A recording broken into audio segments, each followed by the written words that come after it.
Ladies and gentlemen, mesdames et messieurs, nous allons reprendre. Ladies and gentlemen, we are about to start with this afternoon session. Thank you very much for your kind attention in advance. And if you're listening and watching us live on the different platforms, I really wanted to tell you that we're absolutely delighted to welcome so many people. We got the figures for this morning. There were 4,000 of you following this discussion, 2,500 on Facebook, 500 on YouTube. If you're still around, thank you very much for attending this meeting. As you can see, I take your questions very willingly. I ask these questions to the different speakers. So we're taking care of that. So we had two discussions this morning, and we'll have two very rich discussions this afternoon on subjects that we've already touched upon this morning. And of course, they are of the essence, these topics, especially here in this region. So this afternoon, we'll be talking about fisheries and tourism, and we will also talk about the migration flows. I'm sure that you will have a great deal to say. So we were going to start this afternoon, as we should, with a video presentation by the ambassador of the UK to France, Sir Edward Llewellyn. Sir Edward, over to you, sir. Thank you.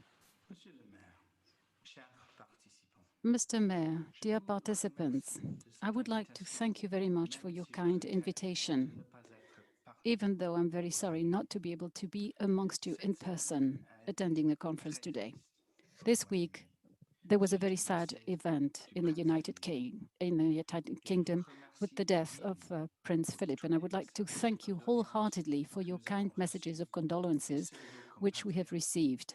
We received condolences from you and your fellow men here in France. The Prince was, of course, a great friend of France. He grew up in France, not far from Paris, and he also was with the Queen several times during his state visits to France. And we will miss him a lot on both sides of the channel. It is indeed an honor for me to participate in this conference today. Again, not in person, but in a virtual format. I was lucky enough to come to LETURQUE a few years ago in order to celebrate the anniversary with the United Kingdom. The city of LETURQUE has always welcomed British citizens very wholeheartedly, and I really like this city. And it is indeed a pleasure for me to be an honorary citizen of the city of LETURQUE. We are eagerly awaiting for the time where the British and European tourists will be able to travel freely, to spend their vacation on the Opal coast. But over and beyond what I have to say about LETURQUE, we have all of the areas in France that embody the diversity of the country, and we have very strong ties between our two countries when it comes to security, trade, fisheries and tourism. Our local as well as national cooperation is absolutely essential. Today's conference will look into the consequences of the Brexit, of the exit of the UK from the United Union. What are the consequences for France in particular? For us, let me be very clear on that. We're talking about a new chapter of our history, a fresh start. Since January, the Trade and Cooperation Agreement between the European Union and the United Kingdom provides a new framework for our relationship. Of course, this will lead to very significant changes for our fishermen, our carriers, our companies, and sometimes this will lead to friction, granted, because it will take time to adjust and adapt to this new relationship. Our exit from the European Union meant that we had to somewhat change the conditions of access of fishermen to British waters, and we are really aware of the consequences for the sea products industries and for French fishermen. The agreement that we managed to strike actually factors in this increased sensitivity and the interests of European fishermen. And we will have an adjustment period, a transition period that is foreseen in order to adapt and adjust to the new conditions.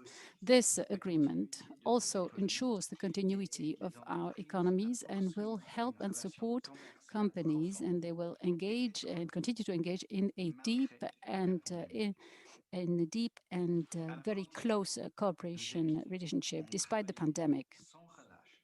Our team have worked relentlessly at the borders in order to prepare for our exit from the European Union, in order to reduce and mitigate impact on the flows across the channel.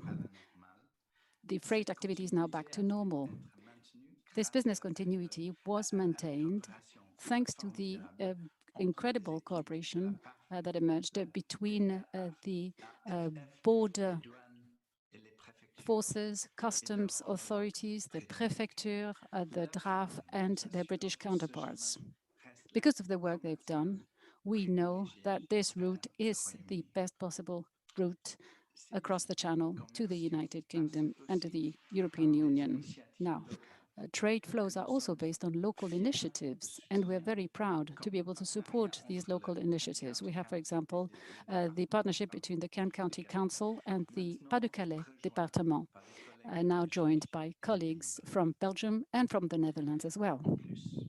In addition to this, in addition to encouraging the trade links that enrich our economies, we also take very seriously the responsibilities that we have when it comes to joint security and safety. We've invested several hundred million euros in order to beef up and strengthen safety and security at the cross-channel ports of Dunkirk and Calais and at the Eurochannel site. We've also funded the creation of a joint task force for better sharing of intelligence on both sides of the Channel in order to dismantle illegal immigration networks. Our Home Minister announced recently some more stringent measures in order to restrict access to our asylum system for illegal immigrants, those who have set out to cross the Channel illegally. It is sometimes said that the British system is very welcoming, and this is not true. This is what smugglers are saying. It is in our interest to strengthen this cooperation that will protect lives and that will strengthen the security of our respective countries. So this is a new chapter that has opened up in January. It is a fresh start. It is a new opportunity for both of our countries. More than ever, in this troubled period of a pandemic, we have to work closely together across all areas, as friends, as allies, and of course, as neighbors, in order to build a better future. My team here at the embassy is available to you to help you if you wish to discuss more in detail some of the subject matters that will be discussed in the course of today. I wish you very constructive and fruitful exchanges this afternoon, and I would like to thank you very much. Long live the French, English, British friendship.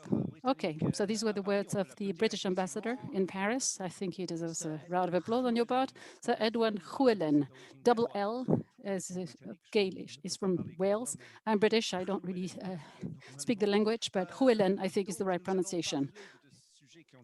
Double L. So we will talk about topics that have already been mentioned in this first presentation. We'll talk about fisheries, we'll talk about tourism. May I be very frank with you, because we've exchanged a lot in writing.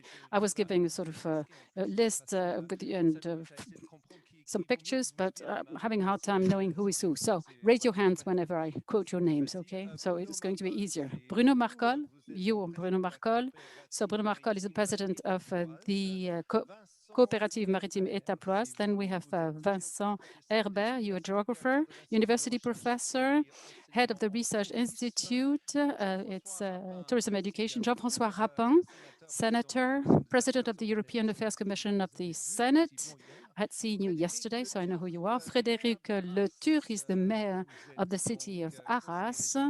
You're a regional councillor, and you're the president of the Hauts-de-France Attractiveness Mission, in charge of regional tourism and convention committee. We also have with us David Sagna. Actually, he's not with us. David Sagna, are you here? Yes, you are. Sorry. No, David Sagna is not here yet. Okay, well, if he wants to sit in my place, he can. And then we have Charles De Bruyne, who's the director of Golfe de Touquet. I think I haven't left anyone out, have I? Pierre Ducrocq. Remember Pierre Ducrocq? Yes, of course, Pierre Ducrocq. I thought you were going to come in the morning. I announced your name. I was really enthusiastic and really was eager to welcome you. Pierre Ducrocq, who's the mayor of Montreuil, and he's an entrepreneur, businessman. So once again, thank you very much. If you want to send in your questions, do not hesitate. We'll take them. You saw this morning, you need to talk amongst yourselves. That's probably the most interesting part. The panel discussion and the Q&A sessions are interesting. So, take some time to make some introductory comments, but for about 4 minutes. So we'll have a quick tour de table, as we say in French, and then we will discuss this all together. The alternative would be for everyone to speak for about 15 minutes, and at the end, there would be no time for questions and for a discussion. So let me start with you then. Bruno Margolle, President of Cooperative Maritime Etaploise. You're interested in fisheries. That's your topic, right? Could you tell us in just 4 minutes, could you introduce the topic? And of course, you'll be able to develop the subject further later. Yes, thank you very much. Let me say that I own a vessel, 24-meter vessel with my sons. So where do we stand today? Xavier Bertrand just told us that out of 120 boats who are covered by the jurisdiction of the Hauts-de-France, only 22 have the right license, 12,000 license. And this is really key to secure this kind of license for the local fishermen. They have to go through the Strait of Calais, and there are only 17 nautical miles between our borders. So it is really key to secure this license for fishing on the fishing grounds.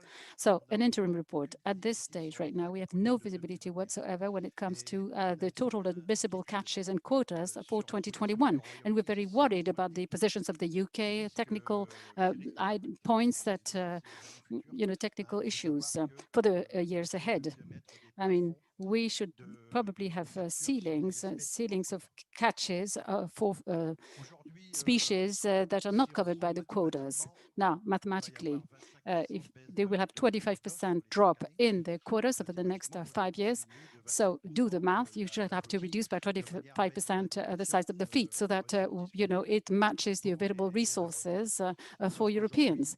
So reducing it by 25%, except that today we have Brexit, we have the COVID crisis on top of that, and of course, this has had quite an impact on us too.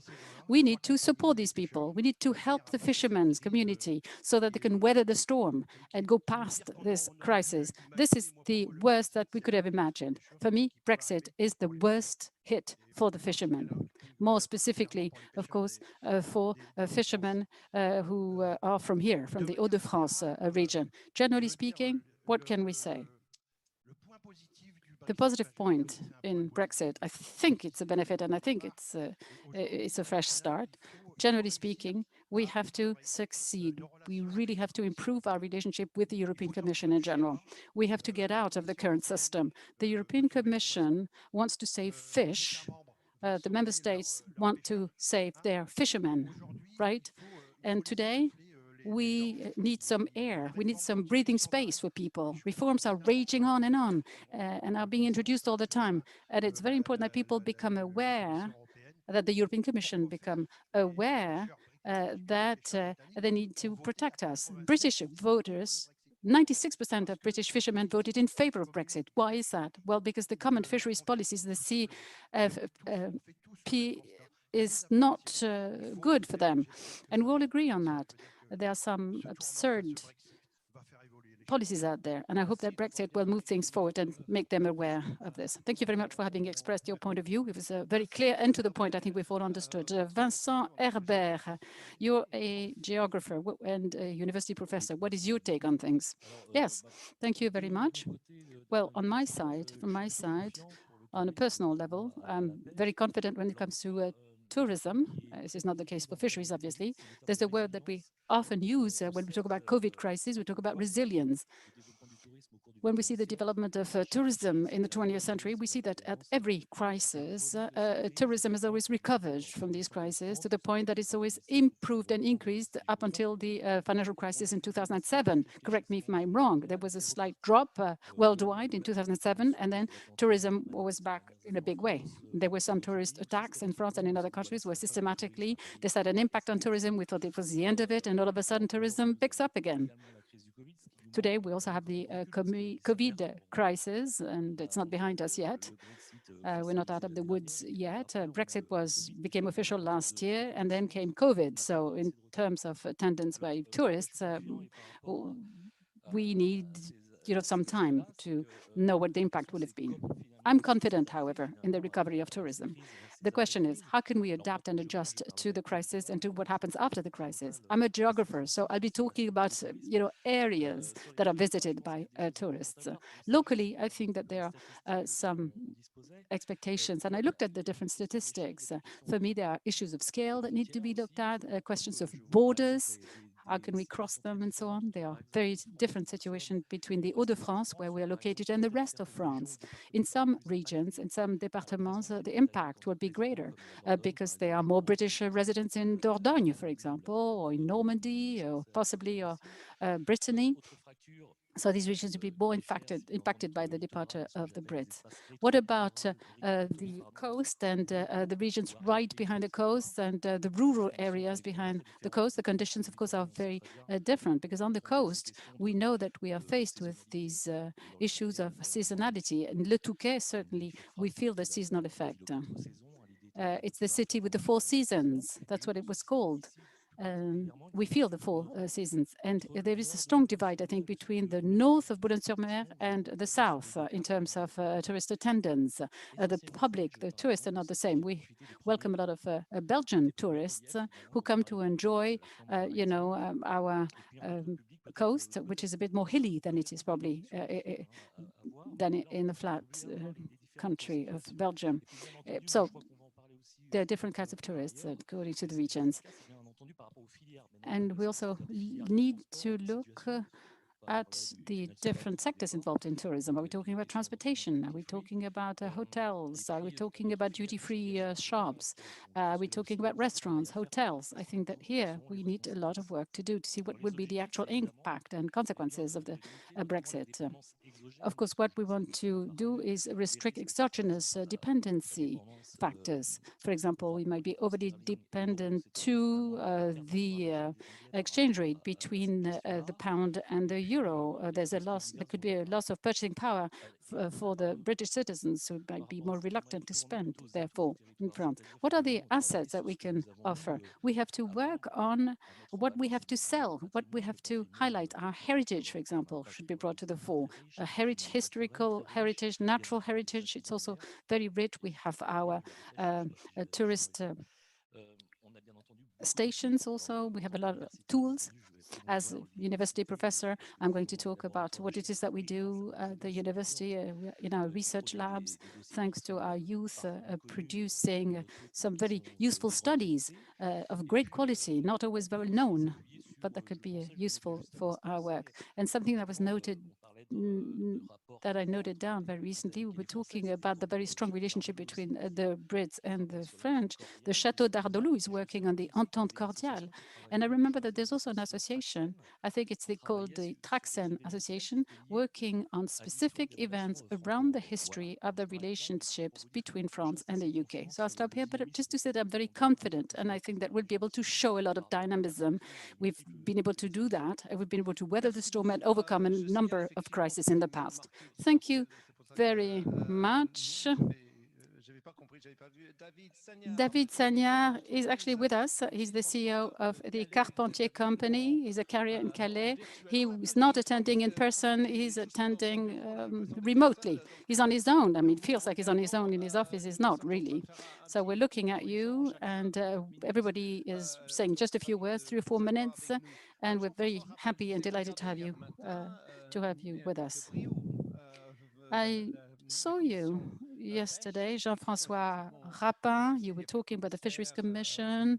You're president of the European Affairs Commission at the Senate. What is your initial take on issues related to fisheries? I know that the discussion is very complicated, and having followed what you had to say, I know that it's even more complicated than I thought. Thank you, and good afternoon to everyone. I think that we have a lot of very significant players and major stakeholders around this table, and I'll try to be up to your expectations. As I said, I'm the president of the European Affairs Commission of the Senate, but I was also in charge of following up on the Euro-British relations of the Senate in the wake of the Brexit. So there are a few elements that sometimes prevent us from sleeping at night. And you were mentioning some of these elements. We had a roundtable discussion yesterday at the Senate on fisheries. Fisheries, of course, is a point of concern. We're very worried about their situation, and fishermen are, really calling upon us to help them. I'll have a political take on this matter, but I think that politics and businesses go hand in hand. We know that there are some entrepreneurs out there. Their raw materials, the raw materials with which we work, are in the sea, and they no longer enjoy the same access rights as were promised to them prior to the Brexit. I'm sorry, who had promised them that they would have access to the fishing grounds? Well, we had a lot of ministers over the last few months. They came to the region. The Prime Minister came here in person and in front of us, in front of the fishermen, said, you will get your licenses and you will be able to gain access to the British waters just like in the past. There might be a few quotas here and there, but access will be granted. Brexit was a democratic choice. It was a British choice, and it has to be enforced, of course, as such. Could I just say something at this junction? It may not be my role, but I always want to react and respond. It's very close to my heart. I was really touched very deeply by this. Every time we say that it's a democratic vote, let me say this. There are some Brits who live in France, and we had no voting right. We are British citizens. We were deprived of our votes. We could do that. So we got what? An answer 51.9% in favor. If they had given a voting right to British citizens living abroad, possibly the answer would have been no to Brexit. I didn't have a voting right in this referendum, so I beg to differ if you say that this is a democratic decision. Let me just say this at least once. If it had been 2/3 in favor, 1/3 against, it might have been a different story. But anyway, it's a democratic vote. And since there's an electoral rule that has been set, it has to be enforced and respected. And it is respectable. The Conservative Party had said that they would give a right to vote to expatriates prior to the Brexit. It's not against you. Just every time we say it's a democratic vote or the outcome of a democratic vote, I beg to differ. Anyway, a decision was made, but we understood immediately what would be, the consequences of this vote. We knew that it was going to be a lose-lose, not a win-win, but a lose-lose situation. So the issue of fisheries is really tragic, and we will go more into that later. There are two subjects in fisheries. First of all, the subject mentioned by Pierre Margollet. He was talking about access to English fishing grounds, free access, even though the quotas are limited now. And there's a second topic, which has to do with compensation of the fishing companies. They are covered, by temporary cessation of work, but they should be covered even more in the future. Europe has decided to set up a Brexit adjustment fund specifically to support these companies, not just the fishermen who suffered from this situation of transition to the Brexit. As it stands, France, and by France I mean the government and the parliament and also the companies themselves, are not covered sufficiently by this compensation fund. This means that we have to come together. We have to link elbows and work alongside the Commission to make sure that this financing is properly provided.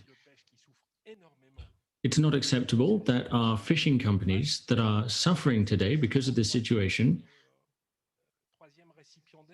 allow France to be third in the queue for these funds. That simply isn't acceptable. So we need to fight so that the funding, the compensation, is properly sent to the right people, and that is going to be difficult to achieve.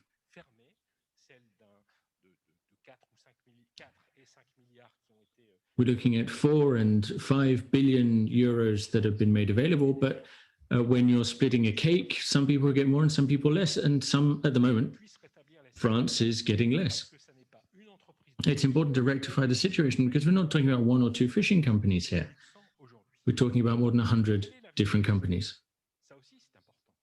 But the future is important as well. Are we going to stay in this situation? Are we just going to accept things as they are, saying, okay, the British are in this quite difficult situation to understand with this so-called grandfather clause that sets fishing rights between 2012 and 2016. It was extremely perilous to even play with it. I don't know who set up the trap, but there was definitely a trap there. Because we know that this has completely stopped business for some people. We still have a lot of questions on what has happened in the past and what will happen in the future. This isn't just about looking towards 2026 with an amended agreement and adjusted quotas and looking again at the ocean access. It needs to be sorted out now. And remember that the British people are our friends, but if they are not willing to adhere to the agreement as decided on, as ratified in a few months, in a few days, that's simply unacceptable. And as Michel Barnier said, there are some measures that could be brought into force in 2026. Maybe we should consider using them now. It's unacceptable that British fishermen can come into our waters, fish our waters, set their own quota species, quota and non-quota species, and start fishing species that were the daily bread of our fishermen in France. So that's the problem. And if we can't find a solution to this, it's going to be a fishing war. I'm going a little bit over time, but I know that you took a little bit of time as well.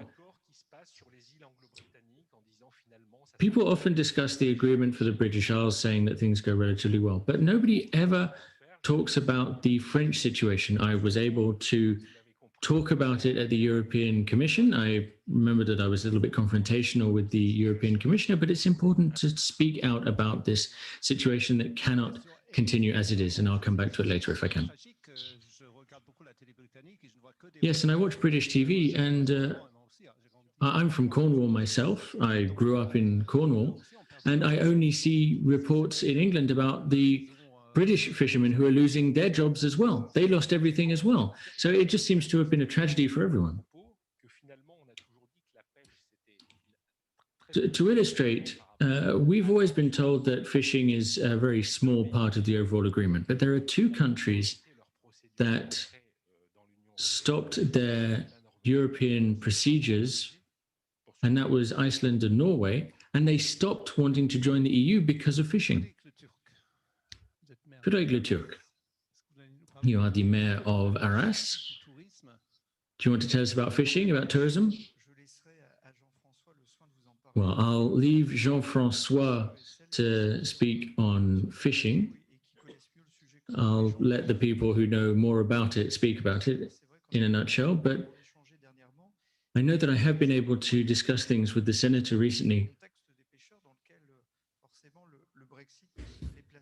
And I now better understand the situation that the fishermen have ended up in after Brexit. I'm mainly here to talk about tourism, and I would like to thank you for letting me speak here at Touquet, because tourism is something that can still be seen in a positive light after Brexit at the moment. Now, before I get to my point, I would like to share with you two memories, recent memories. The first memory is from an evening when I went to sleep before the Brexit result had fully been announced.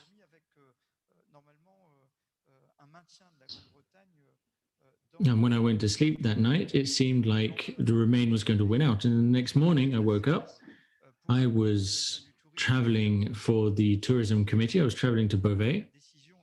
And when I woke up, I discovered that the vote had been flipped and that Brexit was going to go through. That's my first memory. And I remember how much of an impact that had had on me. I felt that it was some kind of tragedy that we were losing the British in this way. The second thing is back to 2015. Jean-François and myself met at the Regional Hauts-de-France Council, and we had this huge responsibility of bringing together two former regions, Picardy and Nord-Pas-de-Calais, as part of the administrative reform. And we needed to turn the Hauts-de-France, the new region, into a powerhouse for the regional economy.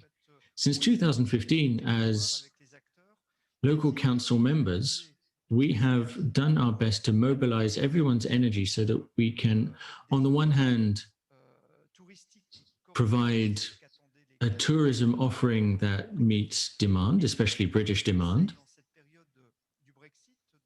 And also throughout this Brexit period, we have been trying to reassert the value and the reasons why British people who stay with us, live with us, cross the channel and come and spend time in our regions. People come over looking to heal, to relax, to reconnect. And that's something that they can definitely do in the Hauts-de-France region along the coast, but also further inland. And you were right to mention it earlier.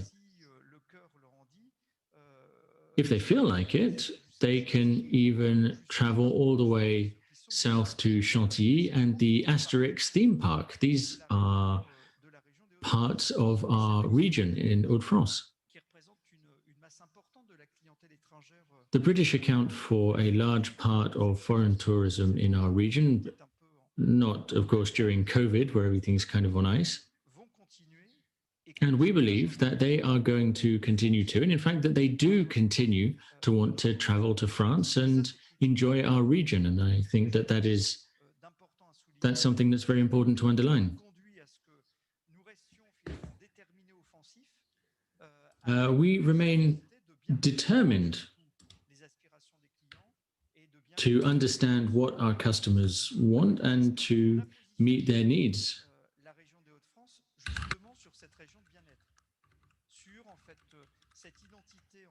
The entire tourism angle for our region is well-being, where people can heal, they can recharge their batteries. And we believe that our region can continue to provide that.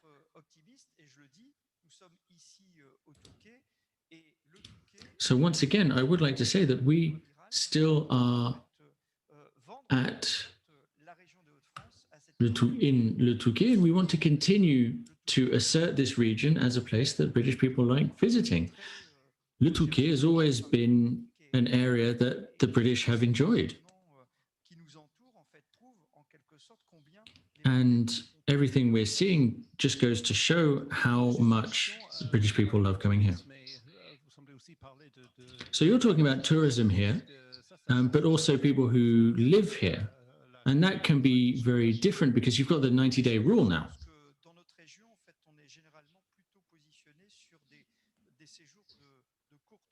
In our region, we mainly look at relatively short-term tourism. So quite on the contrary, I think that what British people are looking for in our region is something that we can provide at this point.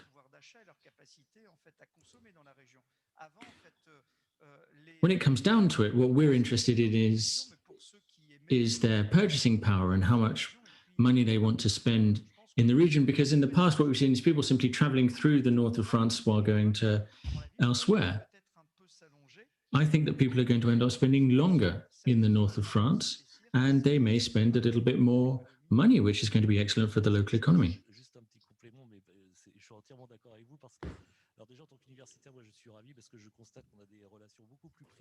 I completely agree with you because we are both part of the scientific group that works on tourism and tourism needs, and we've been heavily supported by the region. I can certainly see that there is a strong link between the work at the university and also what's being provided by the region. And we are working a lot on the ecotourism angle, which is exactly the same as the kind of thing that we've organized, the recent symposium on slow tourism. And we have got a good overview of what we still need to do. Basically, there are lots of different projects, and part of our training program is to create a network of supply around ecotourism concerns. And COVID, just as for climate change, and the region's working on that as well, and the consequences now, I'm still a geographer, so I don't want to get too ahead of myself, but looking at the reasons why people may spend more time in northern France, which may start to look a lot more like the Atlantic coast in a couple of years, a couple of decades. And I think this is a huge opportunity for people to discover the region, and not just British people here. Je me retourne maintenant vers David Sagnard, vous êtes PDG entreprise Carpentier transporteur de... David Sagnard, you are the CEO of the Carpenter Transport Company in Calais. This must be very difficult for you, working out what is due to COVID, what is due to Brexit, what is here to stay, what is the medium and long-term impact of Brexit. How are things for you? On the 1st of January, the UK left the EU, and it didn't lead to any significant upheaval. The upheaval actually happened due to COVID. But I do have to say that COVID had a number of significant effects on the red tape, the forms that needed to be filled out, and also transit times that increased and transport became harder to organize. Now, Brexit hasn't changed anything with regards toll fees, but we have seen that transport costs have become 10 to 15% more expensive, and sometimes far more expensive for e-commerce related packages. The reason for this increase is the increase in red tape, as I mentioned, and also the drop in productivity for each vehicle. Indeed, as the transit time increases, so the amount of time it takes to take a package from point A to point B, and in some cases that can increase by 48 hours, as is the case for one of my clients, then that's time that the vehicle is not actually traveling, which means that our costs remain the same, but, well, our costs go up, but the fees we make don't change. So if I were to compare between 2020 and 2021, this is mainly COVID impact that we've seen. And as Mr. Laballet said this morning, the uncertainties that persist and the last-minute nature of Brexit have led to a kind of rubber banding in cross-border trade. In 2020, compared to the same 2019 period, we had an increase of cross-channel traffic by 30%, whereas at the beginning of this year, we have seen a drop of 24% of cross-channel travel. The drop has mainly been seen in foodstuffs, in the transport of merchandise related to car parts. And in many cases, many people have been storing a lot of things in warehouses because they were expecting a no-deal Brexit and they wanted to avoid a huge increase in taxes from the 1st of January. But now, with the deal, the warehouses are starting to empty, and since the last month, we are starting to see business get back as usual with about plus 8%. But remember that the first lockdown happened in March last year, which means that it's quite difficult to compare March to March like for like. Furthermore, we also handle general cargo.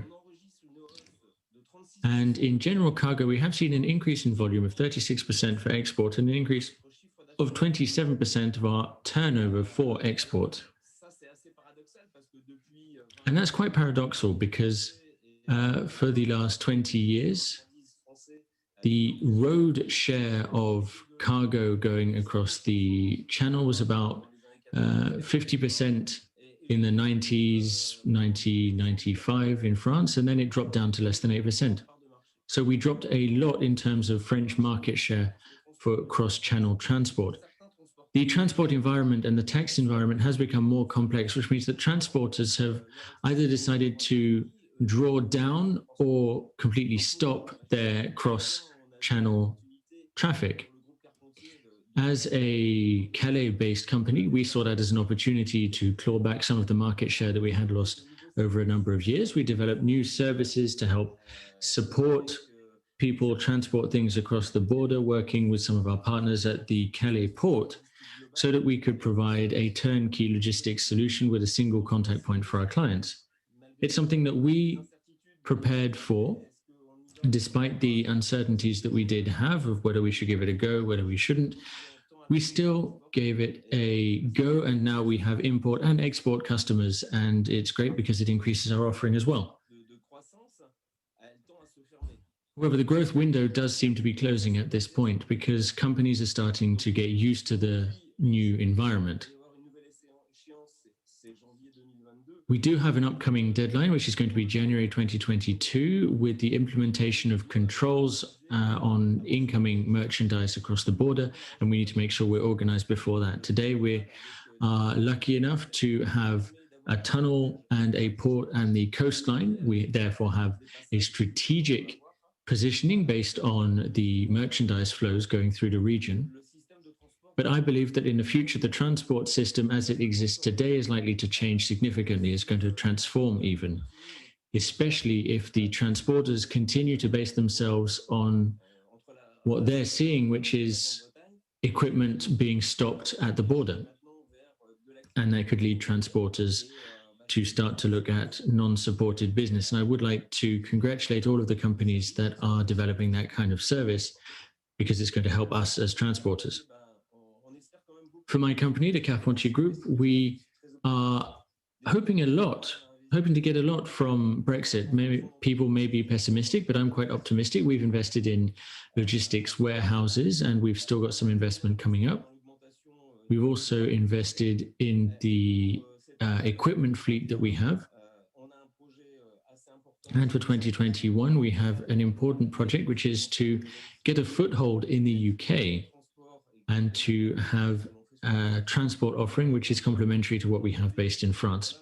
That's the challenge that I'm working on, and that is my outlook for the future, for our region, for the transport companies in our region. I certainly think that there's potential there. Thank you very much. That's an important opinion that we need to flesh out our understanding of this. Moving on to more tourism, where do things stand on tourism? So I represent a golf company, but we also have restaurants and hotels. It's not just about the little white ball. So I work in a sector that is really struggling because of COVID at the moment. Le Touquet and its golf course were built by British people, and that's an asset, and we do have many other assets. It's possible that even COVID today could be an asset for the north of France, because British people who travel a lot may not want to travel as far afield as they did before COVID. They might want to just get in their car and travel to somewhere a bit closer with fewer people, less risk of infection, and that means that we in the Hauts-de-France region might have a competitive edge over other tourism destinations. That being said, and what remains to be seen, is whether administratively those tourism flows can be maintained, because at the moment there's no tourism at all. So we don't currently know whether the tourism system can absorb what may happen with Brexit. So being able to easily cross the channel is one part of the equation, but also the value of the pound is going to be important. We definitely shouldn't hope for the British pound to go down, because that would drive down British people's purchasing power, and that means they'll spend less on leisure tourism. This morning has been about economics, but it's also important for tourism. So just as for Mr. Herbert and Mr. LETURQUE, I think that we still have a very attractive region.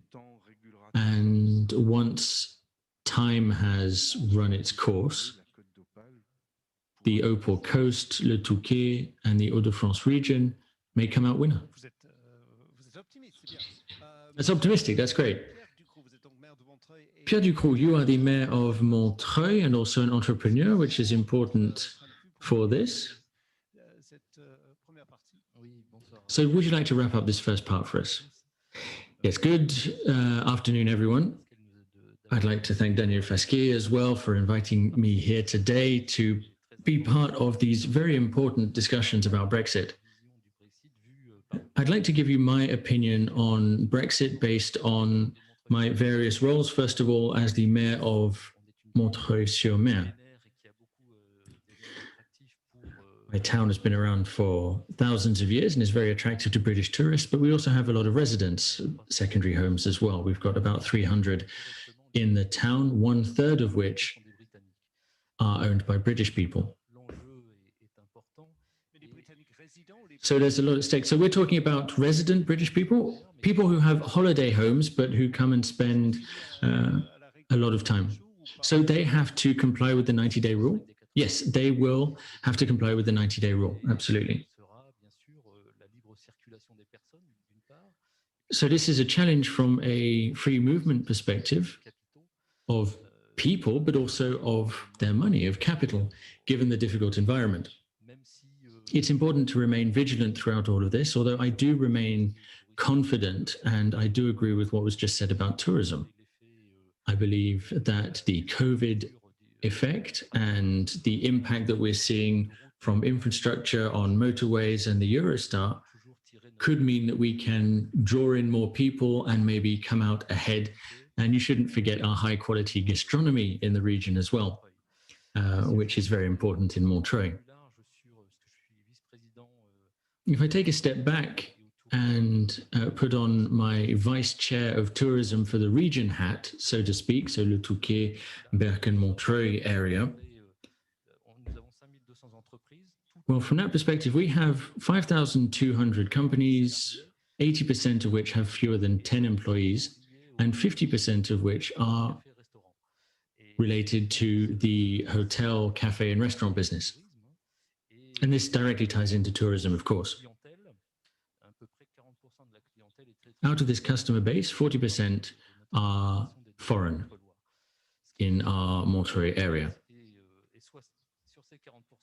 And out of that 40%, 60% of the foreigners, therefore, are British. So 25% overall of revenue from hotels, cafes, and restaurants are directly tied to British tourism in our region. And here we're talking relatively high-end tourism. Le Touquet has a Four Seasons, it's got the golf course, it's got some sporting events, and there are other structures and some of the more inland areas that are very attractive as well, with a lot of cultural heritage in Montreuil as well.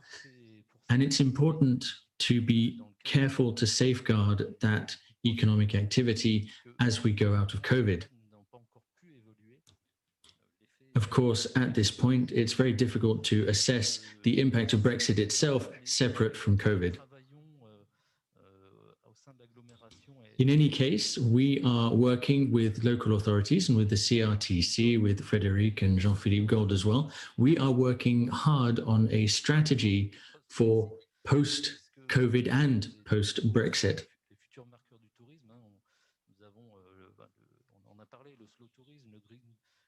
We believe we're ahead on a lot of new trends within tourism, slow tourism, green tourism, gastronomy, and all of this should help improve our situation. So we have decided to be proactive rather than reactive and make sure that we have an attractive, beautiful region that draws in lots of our British friends. Now, I also head up a company, a medium-sized company that makes equipment for tunnel building for infrastructure projects. And from a company perspective, we have an opportunity, which is the HS2 high-speed line between London and Birmingham in the UK.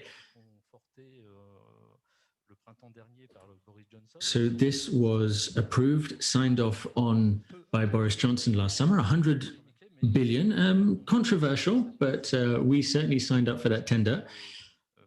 And as early as 2018, we heard of the Brexit decision. And in September 2020, we signed a contract for a public tender around London. So as Brexit was raging, we were able to weather the storm, so to speak.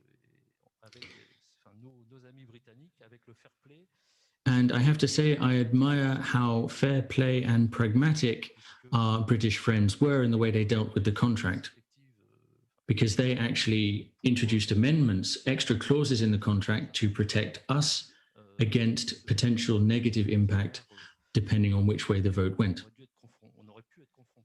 And these are issues that we may have had to deal with depending on the decision, because the treaty hadn't yet been decided at that point. So for us, it's a great opportunity. But of course, we're working in a niche business, and there are very few people around the world who are actually able to make this kind of equipment. And this is one of the reasons why the HS2 project called on us. But I do believe that there are lots of opportunities out there for all sorts of companies at all sorts of levels. Any company that has something to contribute, something that makes sense, and something that catches the UK's eye. We've got Daniel in the back who is nodding. He seems to agree with you.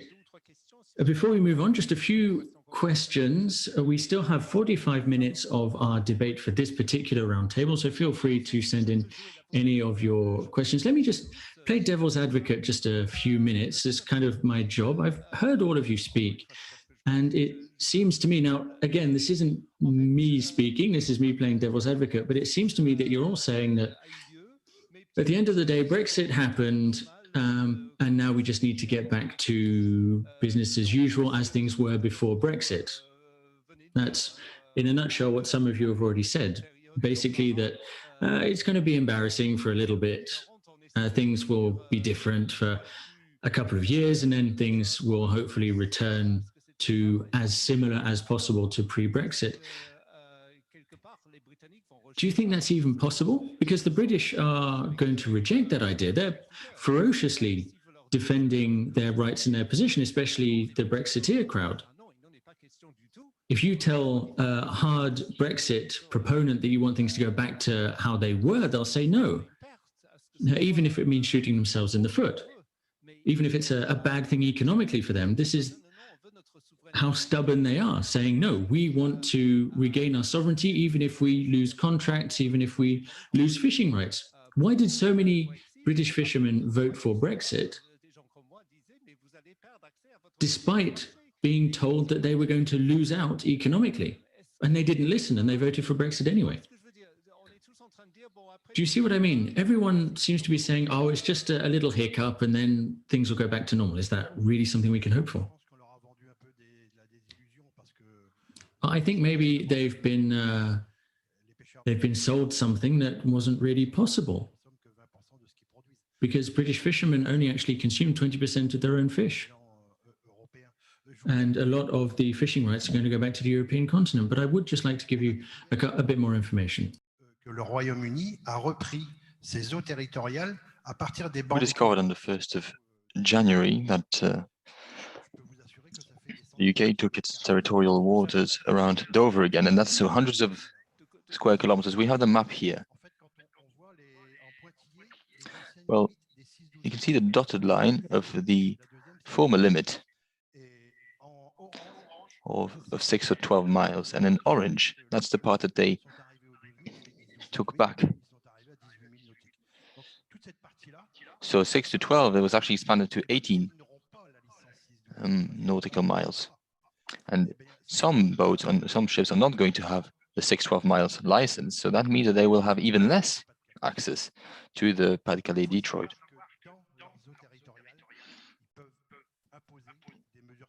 Because in their territorial waters, they can impose different technical measures from in the exclusive economic zone.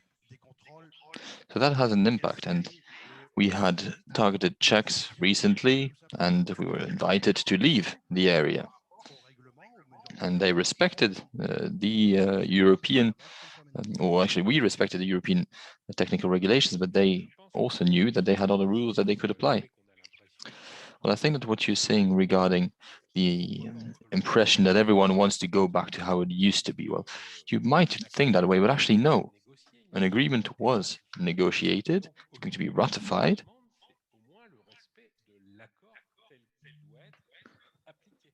So what we are asking for now is respecting the agreement as it was ratified.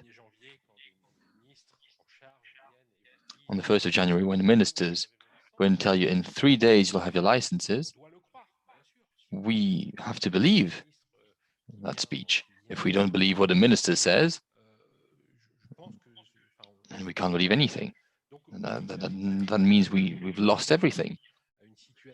So we don't want to go back to how it used to be, but we want the agreement to be applied as it was sold, so to speak, as it was negotiated. Because fishermen accepted a decrease in quotas of 25%. The Brits wanted much more than that, but we had an agreement of a 25% decrease in quotas. They accepted it, but they also accepted that because they knew that they would have access to English waters. So that agreement, it's not a treaty, but the agreement, that's what we want to be applied, see being applied, the agreement. Just for information, are there any winners from Brexit in terms of fishing? No, I don't think so. I don't think anyone's winning from the situation. Everyone will have to adapt. We'll have to adapt our ships. We have to diversify ourselves perhaps in a different way, but we are in a trap. And that's the worst thing that could happen to us.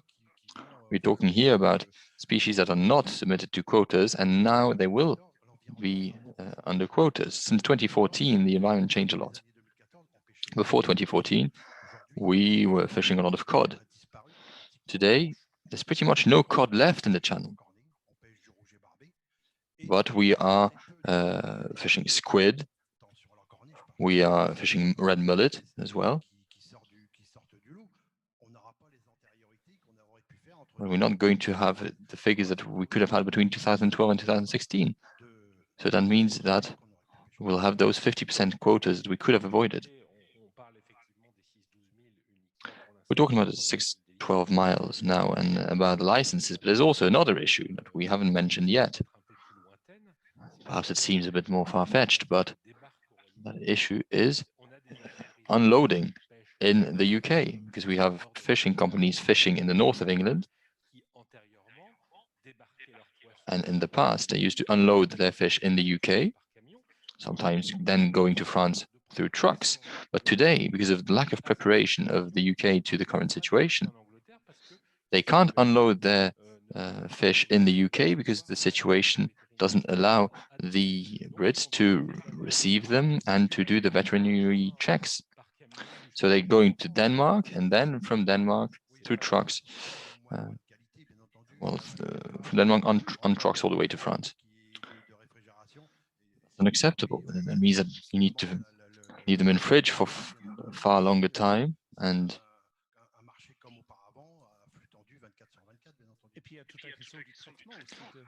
what people are asking for is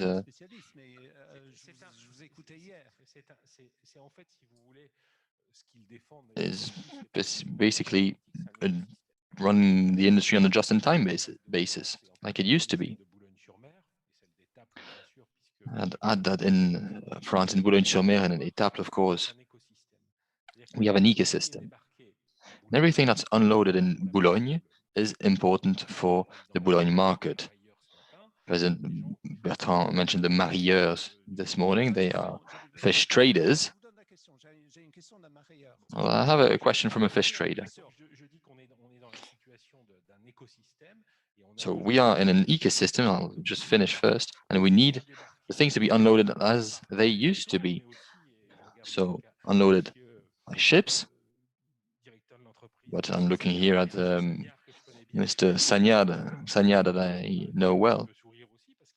And he used to transport fish for his companies. So there's a real ecosystem here of capturing, processing, logistics as well. All of these people are working on these sites. Well, François has sent us a question online. It's a long question. The fishing environment is left abandoned. The traders in particular, since 1st of January, there are new rules. The bureaucracy is very heavy.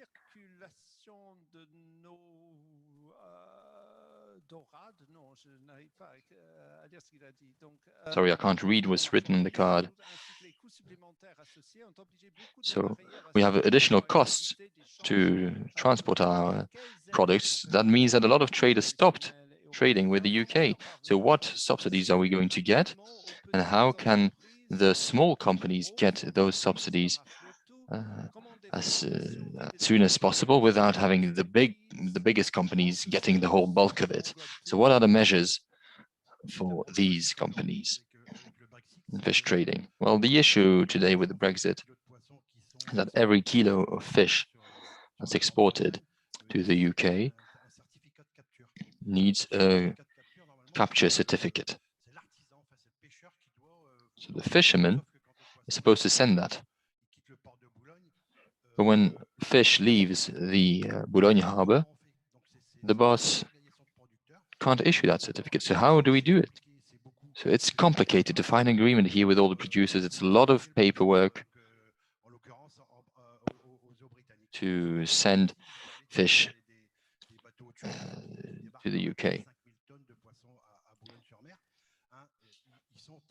You mentioned that the other boats that used to unload in Scotland and are now unloading in Boulogne, they unload 5,000 tons of fish, and they need to cross the north of the North Sea to go to Holstum in Denmark now.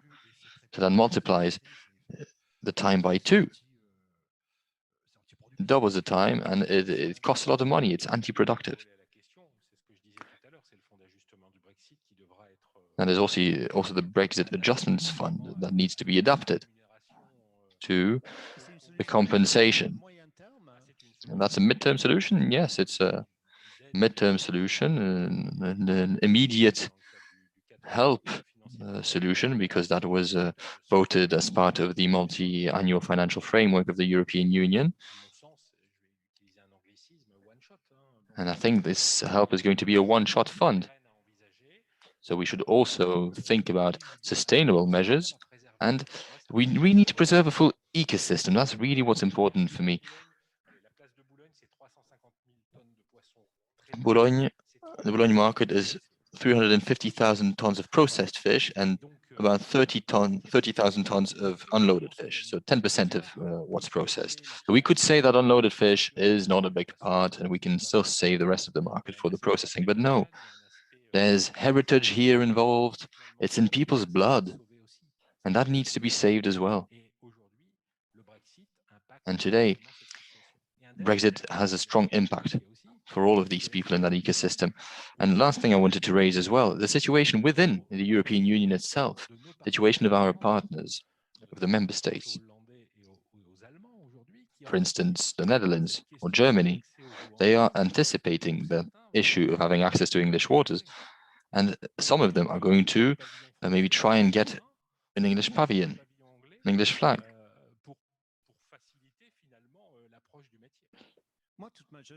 So what is the future of the French pavilion, of the French flag, if everyone tries to get the most convenient flag, and that might be the British one?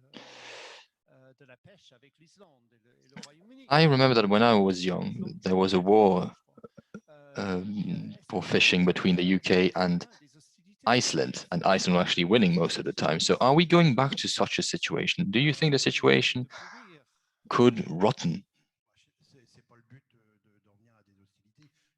Well, that's not the point. We're not trying to fight here.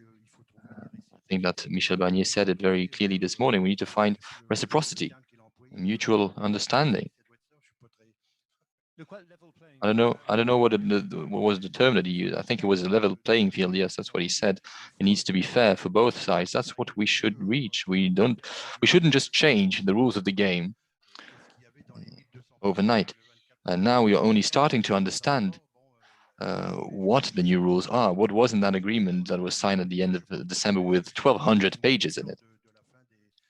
And I think that fishing was the core issue of the end of the negotiations, by the way. Yes, we talked a lot about fishing on the British TV. So much that people watching at the time said, well, that's the only thing we're talking about. And now we can see the result. And I think it's really a symbol. You mentioned the war between, the trade war between Iceland and the UK or the British Isles. Well, it was the same thing. War always comes from the sea. I don't want to be negative. I want to be combative. I want to have a fighting spirit. I don't want to let the situation worsen in the future because we waited 4 months already. I don't want that situation to get even worse, for it to lead to a general bankruptcy. I know that bankruptcy is a strong term, but it's a real term. And what's behind this term? Well, fleet protection plan or destruction plan, and I think that would be completely stupid. The region invested a lot in the harbors in Boulogne and Calais to allow those companies to work in better conditions. Everything has been done yet, but there are efforts being made. So we are investing today in fishing activities, and if you do all of that only to then have a plan to reduce the business in the future, it just doesn't make any sense, and it's unacceptable. So that's why we need to fight.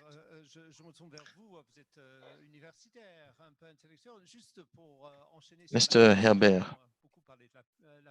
you're an academic.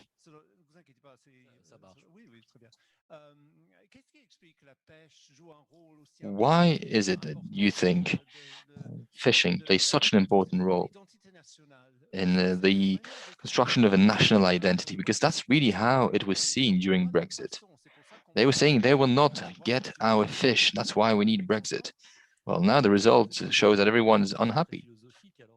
Well, that's a philosophical side of this debate. Yeah, but it's important to understand, because if you get an agreement where no one is happy, it's a surprising agreement.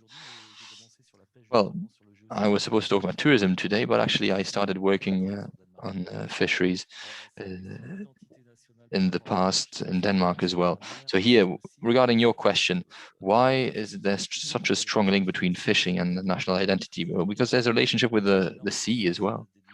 There's that identity related to the sea.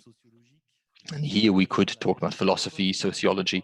I think there's a strong relationship with the sea when you live next to it. We talk about Brittany as saying that it's a land of fishermen. Well, it's the same thing for farming in other regions. And actually, in other parts of Brittany, that same region, it's much more farming than fishing on the other side of the region. So there is definitely a link between national identity and the seas. Is it because France has 3 maritime facades with the Atlantic, North Sea, and the Mediterranean? To play a role. I also worked a lot on the Pas-de-Calais Detroit.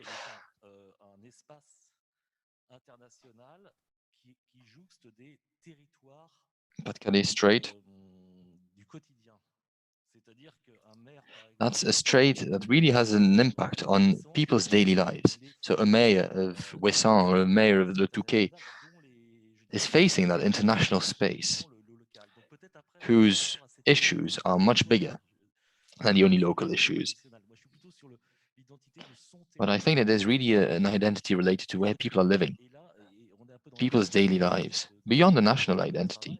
It's really what makes up their lives. And here, the fishermen have their own territories, and you also use the word territory in French.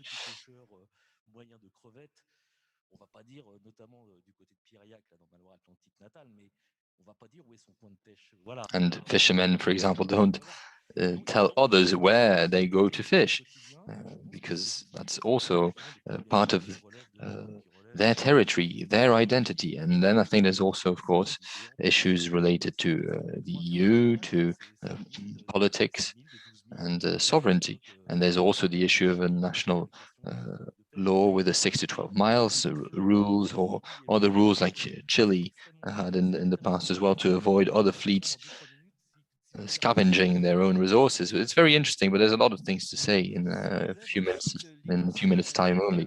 But it's also irrational, isn't it? I don't know whether you know the story of the seafood, or the seafood producers.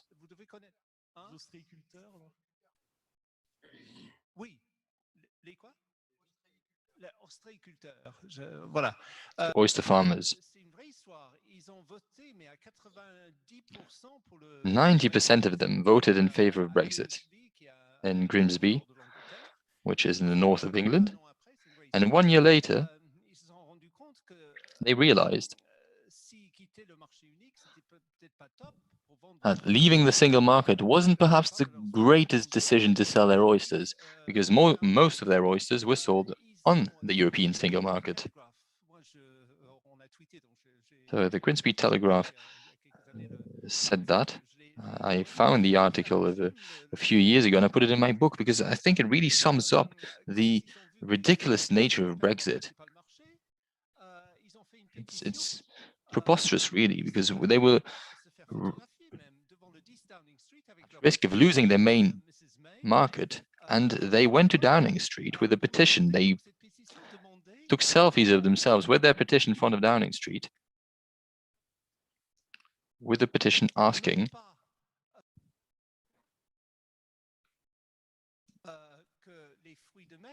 for their seafood not to have access to the single market anymore.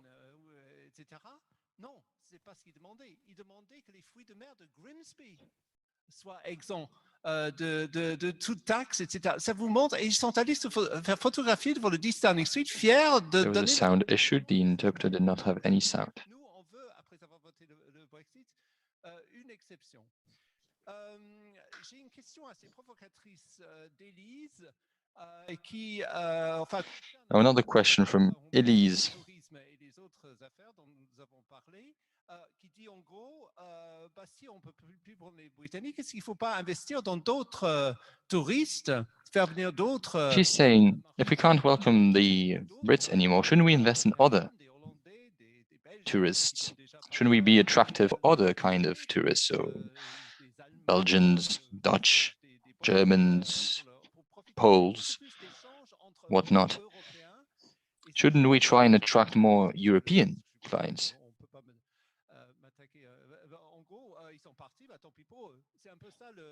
And couldn't we say, well, they left, too bad for them?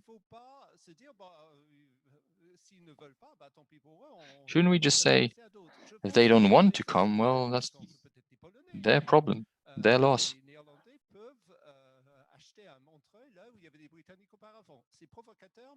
So perhaps Dutch people could buy things that the Brits used to buy. Well, that's actually an idea that's not French in its nature, because we need to be pragmatic. We're not going to decide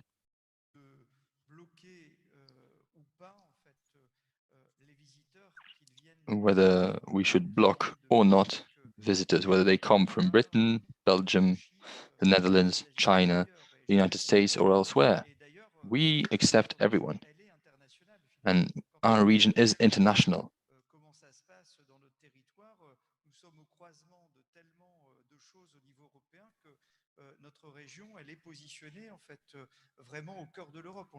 And our region is really at the heart of Europe. We say that very often, and I think that was really confirmed with the economic development of the EU. And I think we also have to be pragmatic.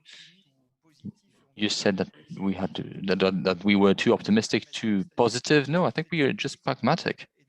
We are integrating that data, and in tourism, We integrate data, and then based on that data, we build a new model to remain attractive, to keep producing hope, so to speak, for what tourists can find in our region, whether they are British or not. It doesn't matter to us. We will be delighted to welcome them, and we still want to be attractive for the Brits. And another point I'd like to raise is you mentioned the holiday homes of the Brits or the Dutch, for example. Well, I think that the Brits who have a holiday home in our region are really attached to our region, and that will be stronger than the obstacles they have to overcome. So I think they will keep coming because they are attached to our region. Then, of course, we will also make efforts to attract other people. There is no problem with that. But generally speaking, we want to remain open and welcoming, and I think that's one of our strengths and states of mind as well. Well, in Montreuil, for the holiday homes, what we noted is that unlike in 2008, 2009, after the financial crisis, when a lot of Brits left because they were deeply impacted by the crisis, today, after Brexit, we haven't had the same thing happening at all. And as Frédéric said, these people are attached to our region, to the values of our region and the quality of life that they're looking for as well, compared to London, for instance. So of course, we don't control the rules of the game when it comes to regulations or borders or taxations. So this is beyond our grasp, but we are implementing all we can to keep attracting our British friends.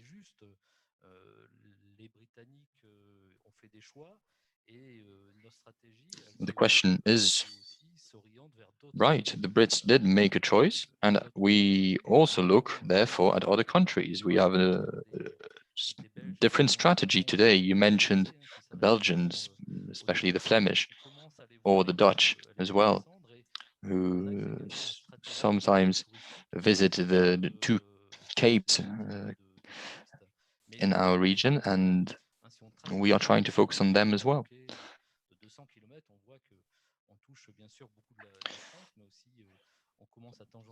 It's obvious that if you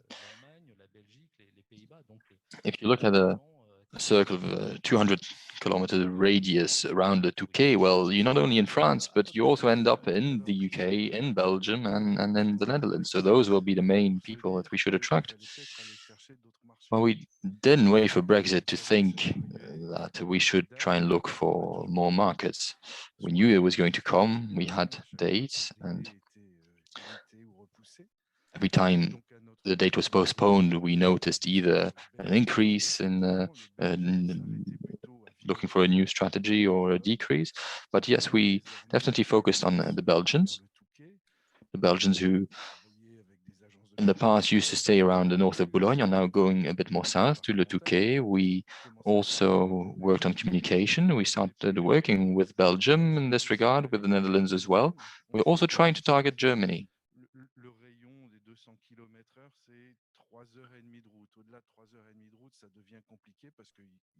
We thought about looking at a radius not of 200 kilometers, but of a 3.5-hour drive, because more than that, it starts being a bit lengthy.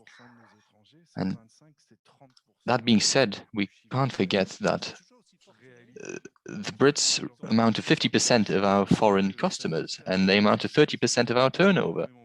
Is it still as much? Yes, it decreased after 2008, and it never got back to the levels of 2008. In our sector in 2012, there was a slight decrease, but it was otherwise steadily increasing. And we are increasing the amount of Brits that we welcome, but we're still not at the level of 2008. But they are still 25–30% of our customers. So it's important to look at other markets, but they shouldn't be too far away, according to us. We don't have a big enough airport in our region to welcome people from far away. And well, on the other side of the channel, with the tunnel, in 45 minutes, you can have the Brits. Two further questions. What about bilateral relationships? We talked a lot about Europe, but what happens regarding your bilateral relations with other cities, for instance? Language learning stays as well. I know that there are a lot of relations between the different cities internationally. So are those bilateral relationships affected by Brexit? For example, twin towns, twin cities? No, that was not impacted. Relationships go on. We in Arras are twins with Ipswich, and we still have good relationships with them. Well, now, of course, it's through video conference because of COVID, but our pupils, our students, our associations, our companies are still in touch. They are still trying to collaborate.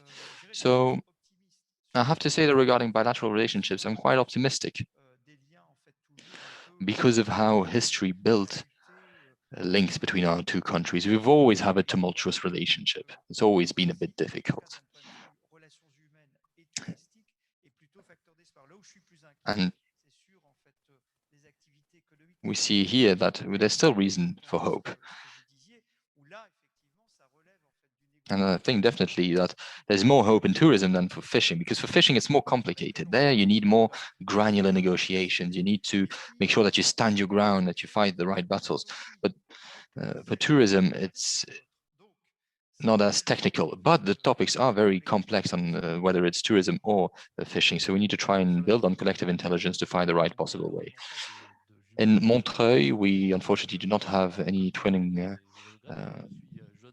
process with the British town. Unfortunately, I have been mayor of that town for a year now, so we are thinking about that, but because of COVID, of course, we can't go further than a merely thinking exercise for now.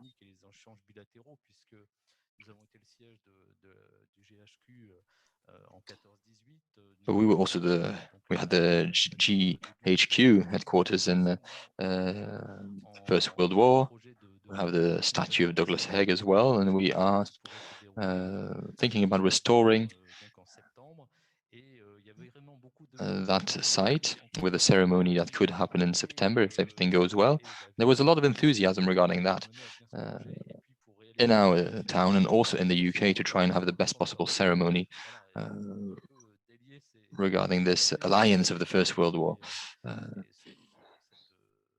So we want to keep our relationships alive and go beyond that sad version of Brexit, but leading people to look inwards. Would you like to add something? Well, concerning the university, we talked about this, but we talked about the Erasmus programs amongst students in particular. And it's really too bad that they got out of this program. Let me tell you about my personal experience. I work at the Côte d'Opale University, and I could see that our students wanted to go to England, and we get the feeling, and possibly Mr. Fassé will be able to confirm this, that the English students were looking for universities that were further afield, probably further south. And unfortunately, I wasn't successful. Sometimes I would turn to Eastern countries to offer a double diplomas, Bulgaria or Russia. It could have worked. I approached these universities where the cost of living was relatively low compared to, of course, London or other very prestigious cities, and where our students could follow classes in English. Not always the best of English, but at least it was a way of attending university in a different language. So regarding the Erasmus program, I think we will find other solutions. When it comes to research efforts, we often have joint research efforts as part of the Interreg program, for example. Some of these programs are still up and running. We could work, directly with universities. In the long term, I'm not sure. I don't know what will happen with the Interreg or research programs. Possibly there will be further schemes that will be introduced so that we can, work hand in hand with our fellow researchers and students in England. We will develop further programs. Okay, one last round of questions. I'll start with you, David Seignard. You're with us remotely in virtual format, and I'm going to all ask you one very simple question. What is it that we should do now in order to improve the situation, in order to fix the Brexit problems that we are faced with now? You have some politicians in this room. This is the best opportunity for you to express your views. People are looking at you, are listening to you. Now, despite the picture that you've painted, Mr. Sagnard, are they concrete things that we must do now in the upcoming few months to fix things and improve the situation, in order to, fix the provisional, the temporary difficulties that are related to Brexit?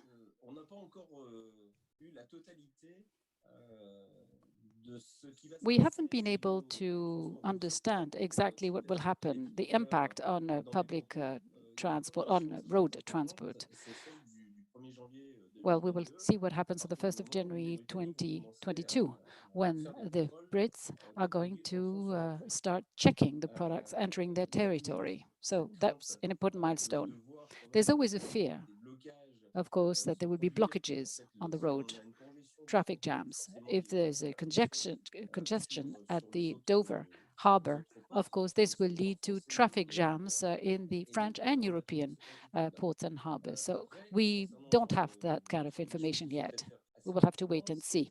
So what is it that we should do? Probably sort of streamline the procedures and formalities. We shouldn't be more Catholic than the Pope. We shouldn't, engage in difficult procedures. We should smooth out the difficulties to continue developing our economic activities and trade. What are the concrete measures that you would suggest? With the Regional Tourism Committee, we are trying to understand, and that's our priority, what are the expectations of our would-be customers. We need to work on the right segmentation of our products. We need to really make sure that we target very carefully the answers, the responses that we can come up with based on a sound knowledge of the market and customers' expectations. We're already doing that, but we need to segment further. We want to muscle up our effort in a way. We want to do better and go further. What we have done in the region should be further supported. We need to engage in collective work, in teamwork. We need to get together the regional authorities, look at what is on offer with the suppliers.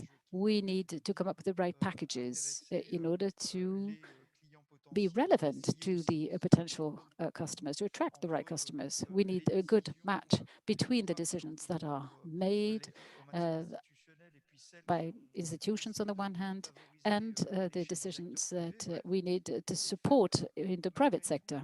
So there needs to be a match there between private and public sector. So we need to really close ranks, overcome obstacles, and try not to waste too much time. But the human dimension is probably the strongest asset that will help us weather the storm, overcome a number of obstacles and breaks, and this human relationship will be built over time. It's already very strong between our countries, and I think that with Brexit, it will be further strengthened. We will have to assess, of course, the outcome of these efforts after about 10 years, but never let go of this effort. In a region like ours, we need to continue to diversify our capacity to attract other further customers.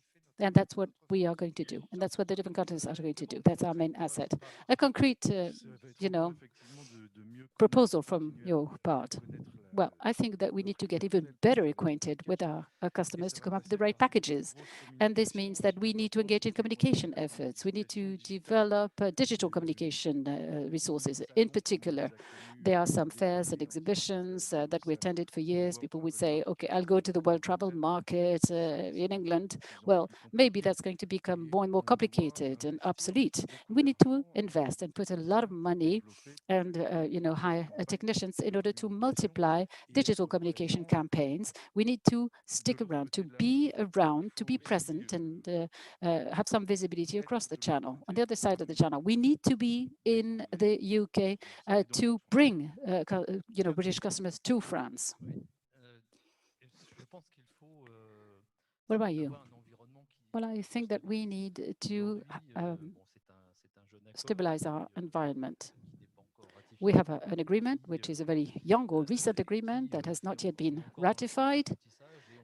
As we said, we only just started the learning curve, and we don't have 100% of all the answers across all of the areas.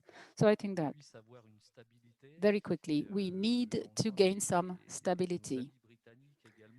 Our British friends would be urged by us to play fair and not to change the rules of the game, because they will have a possibility to do so, to deviate from the rules, especially when it comes to tax matters, money matters, financial matters, etc. So let's urge them to play the game, because we need stability to invest in the future, to make projections for sound industrial investments. We need stable and well-known, well-identified investment environments, and that's why we need stability. This morning, during the panel discussions, I think it was Mr. Barnier who talked to the subject, and others too. They said that in Europe, we needed people to talk. The Brits and the EU should try to join forces to stabilize the conditions. Yes, let me repeat pretty much the same message. We need to strengthen collective and territorial intelligence. We need to play smart. We are at LETURQUE here. Every year, we have the Innovation and Tourism Weekend that is organized. It's an event that our students take part in. Why not organize the Innovation Tourism Weekend on this issue of what will happen after the Brexit? What can we do through innovation, through the force and clout of our youth? I don't know if you've had an opportunity to participate in this Innovation Weekend, because a lot of interesting ideas emerge from these events, and it's good to be able to count on them. These new ideas that will help us shape new companies, startups, etc. So territorial, collective intelligence, and gateways with other areas, fisheries, for example. We could have projects that straddle across several areas. What could we do with waste management and tourism, etc. We could also, introduce fisheries to people who come as tourists. Again, that too allows us to raise the awareness of people to the usefulness of fisheries. Bruno, Margot, what would you say? Well, something I said at the beginning, it bears repeating. I think that we need to give trust to our fishermen. The European Union should be a source of trust for fishermen. Fishermen really contributed to scientific research over the years. They supported research efforts. Today's generations did what they had to do. Now, we have to place our trust in fishermen. We have to trust them. We have to send a very strong message across. There are solutions out there. As I said, we have to weather the storm first, overcome the crisis, but there will be solutions out there. They already exist. We could see some absurd situations. Look at sea bass. There was a moratorium in 1994. It may have been necessary, but it was brutally imposed and enforced at the time on sea bass. And so we couldn't land sea bass for 2 years, if my memory is correct. In 2018, the fish stock was not reconstituted 100%, but it was replenished to a large extent, the sea bass stock. Today, we're discarding sea bass, which is an absurd situation, simply because if we were to fish sea bass, now it's part of the bycatches. It's considered as a bycatch, and the proliferation of the species is such that we're fishing more and more sea bass. Here, we're asking for revision of the procedures and rules in fisheries. It's one of the absurd measures, and that's why possibly the British fishermen were against these fisheries policies. So we need to have a longer-term vision on the part of the European Commission. It should let go. They should, give some air. I can't imagine the port of Boulogne without fishermen. There would be a link in the chain that would be missing, and if that link went missing, the whole chain would collapse. So let's be very careful about that. Fishermen, small fishermen participate in the overall activity, local activity, and it's important, and they should remain. Mr. Senator, I'm here talking on this panel about fisheries and tourism. I started talking about fisheries, and I'll stick to that. If there were 1 or 2 measures that we should adopt, here are my recommendations. First of all, I would like to remind you that the 2 major integrated policies of the European Union are the Common Agricultural Policy and the Common Fisheries Policy. I do not know one professional category other than the farmers and the fishermen who, for the last 30 years, have made that many efforts in order to adapt and adjust to the European standards. They've made a lot of efforts, farmers and fishermen. And we have to pay tribute to the fishermen, particularly from our region. We should really pay tribute to what they've done for the last 30 years. And the EU should recognize that, because it is essential for the European Commission to take a stronger stance vis-à-vis the UK. We can't leave the situation as it stands. It would be a way, I think, for the Commission to say thank you to the French fishermen, because they've done what they had to do, over and beyond Brexit, over and beyond the Brexit crisis that they will have to overcome. There's a third element that will also be a source of friction, which is what we call the famous Green Deal. The Green Deal will further strengthen the feeling of anger in fishermen. Some fishermen are ready to adjust to the situation, but it's a further source of stress. So it is essential for the European Commission to pay attention to what is happening to the fisheries economy, particularly in France, and the EU should send some strong signals, adopt a stronger stance, and implement tools not for oversight or supervision, because it's not its remit, but of support to fisheries. And in particular, for a number of years, the Mayor of Boulogne, the President of the region, my predecessor, the Commission of European Affairs, and myself, we've asked the Commission to open in Boulogne-sur-Mer, or on the Opal Coast anyway, an office that would support European fishermen. That would be a strong signal that the Commission and European Union are supporting fisheries and fishermen. Thank you very much. I was listening to you, and I realized that I know what's wrong. I'm British, but as you said, I'm French at the same time. I'm a European citizen. I spent half of my time looking at Sky News, BBC, and BFM TV at the same time. They keep talking about the Queen and the royal family, and it's of interest to a British citizen. Anyway, I watch both these types of channels. And on the issue of fisheries, I don't think I've ever seen a documentary on Sky News on the issue of French fishermen and vice versa. On BFM, I never saw the point of view of English fishermen, or British fishermen. It's not been covered. So we have 1 minute left, only one. So it's a rhetorical question, maybe. Maybe it's a communication issue, isn't it, for journalists? Somebody on Sky News could have established contact with someone who he could call in France, and every time there would be problems on fisheries, the floor should not be just given to the British fishermen, not just them should express their views, but someone who would also represent French fisheries, and vice versa. On the BBC, you could hear the French and vice versa. Maybe it's a communication issue. I listened to you very carefully, and I realized that everything I know about French fisheries is because I watch a French channel, and all I know about English fisheries is when I watch British channels. There's a problem of communication. I'm a journalist, I should know what I'm talking about, but I think that deep down there's a lack of understanding or some fundamental ignorance of the interests and stakes of the fishermen on both sides. I agree with you, we're not good at all when it comes to communication. We're always sort of on the defensive, take a defensive stance, and we're not really supported by the authorities here. You know, journalists always take the picture that will have the strongest impact, and sometimes in bad faith. So we're not good, and we have to highlight and showcase our best practices, because there are some good practices out there, people just don't know. We're trying to get messages across constantly, but we're not very good at communicating.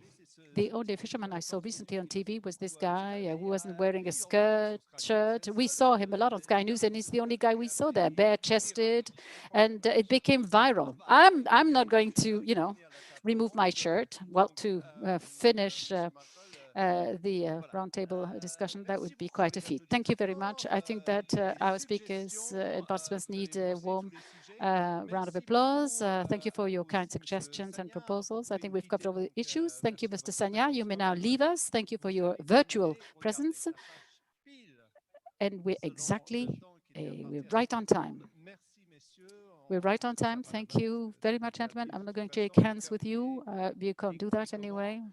And we're shaking hands virtually. We will now start with our last panel discussion now, which will be devoted to a highly sensitive issue. If you watch it on Facebook, Twitter, or the dedicated channel, you could always send us your suggestions or questions. I always ask the questions to the different speakers, so we'll have the last panel discussion that is dedicated to the migration emergency and, of course, to the Touquet agreements. We have a lot of speakers who will speak remotely for this panel discussion. You could discover the speakers here. We have Pierre-Henri Dumont, we have Xavier Roffer, François-Xavier Bellamy, Renaud Girard, Elspeth Guild, and Jean-Marc Puisseau. And I'll ask the mayor to please join us here. And they will be the sous-préfet, Frédéric Sampson. Monsieur Sampson and Daniel Pascal could also come and sit with us, maybe. The mayor of Le Touquet, you're coming on your own? Need any help? You need me to change seats? I'll invite you to all sit down. No assigned seating.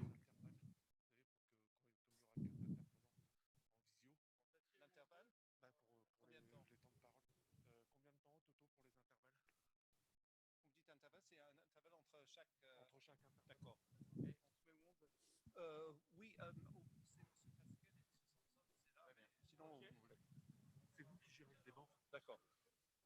Mais un intervalle de quoi? De 5 minutes ou de 2 secondes? Un intervalle de 2 secondes, 5 minutes.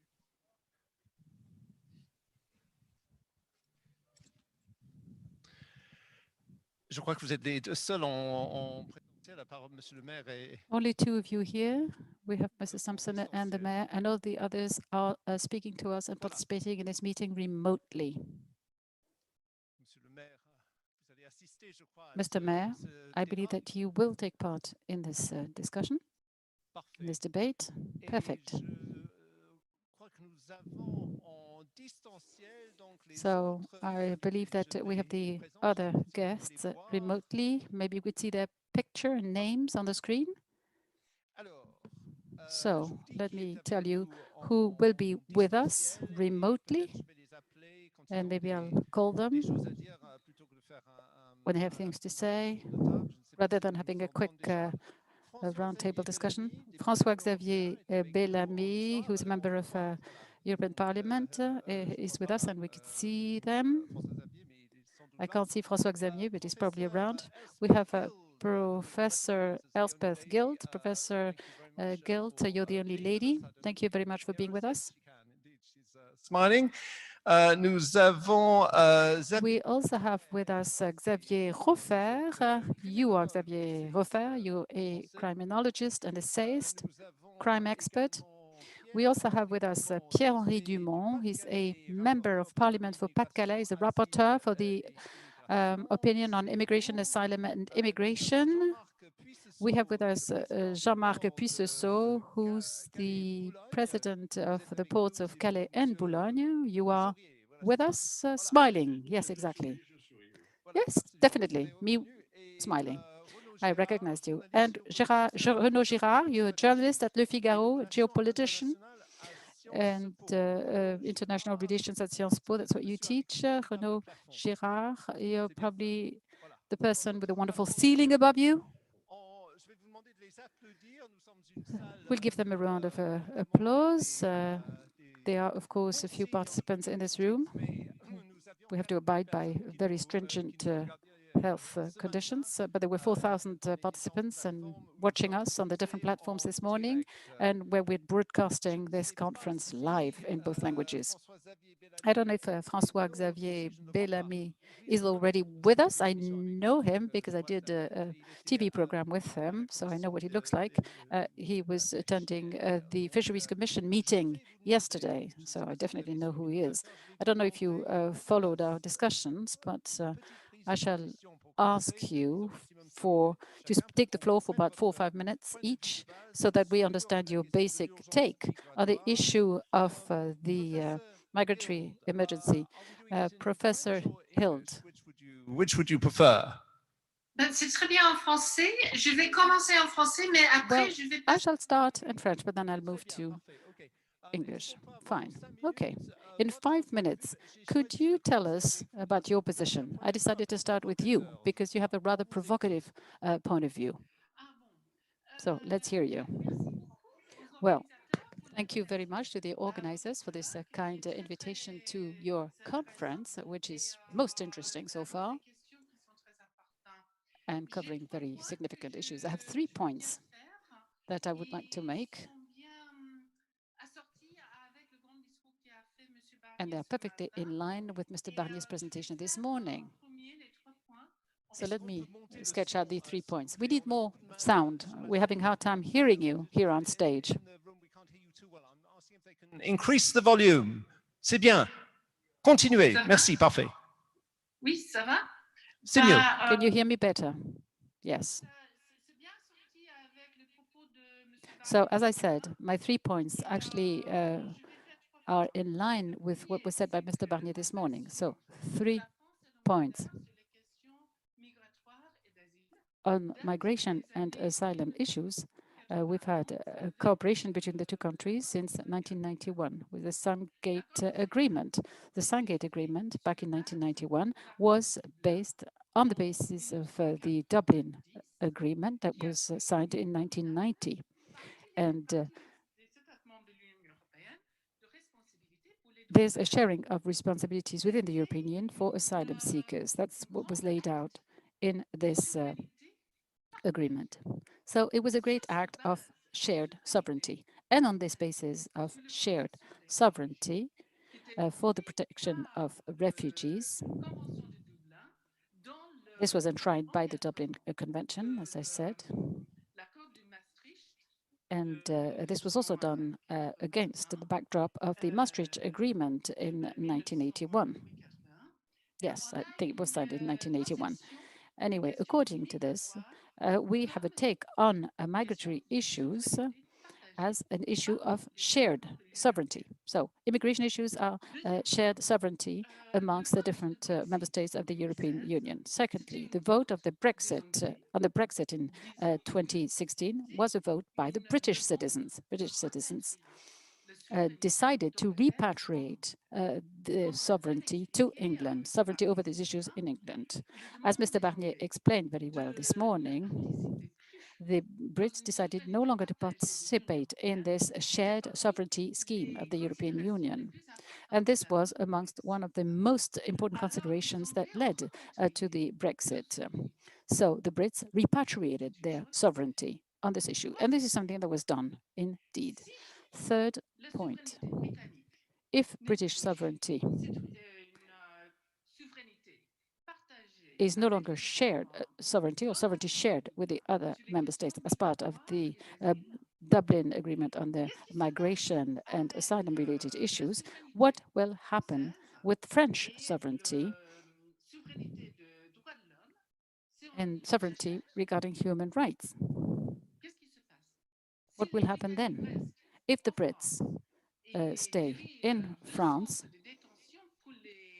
and manage 2 detention centers in Calais and Dover for asylum seekers, if they continue to exercise responsibilities for oversight of migrants on the French territory, is that a possibility? Isn't that absurd? It's no longer, we're no longer talking about sharing of sovereignty as members of the European Union following the 1990 Dublin Agreement. The agreement was in fact renewed in 2018 by Mr. Mayor. It was the LETURQUE agreement, and this was done on the basis of continuation of the participation of England to the common policy of the European Union. The Brits engaged in this cooperation and trade agreement, and as per this agreement, they decided no longer to participate in this common asylum policy.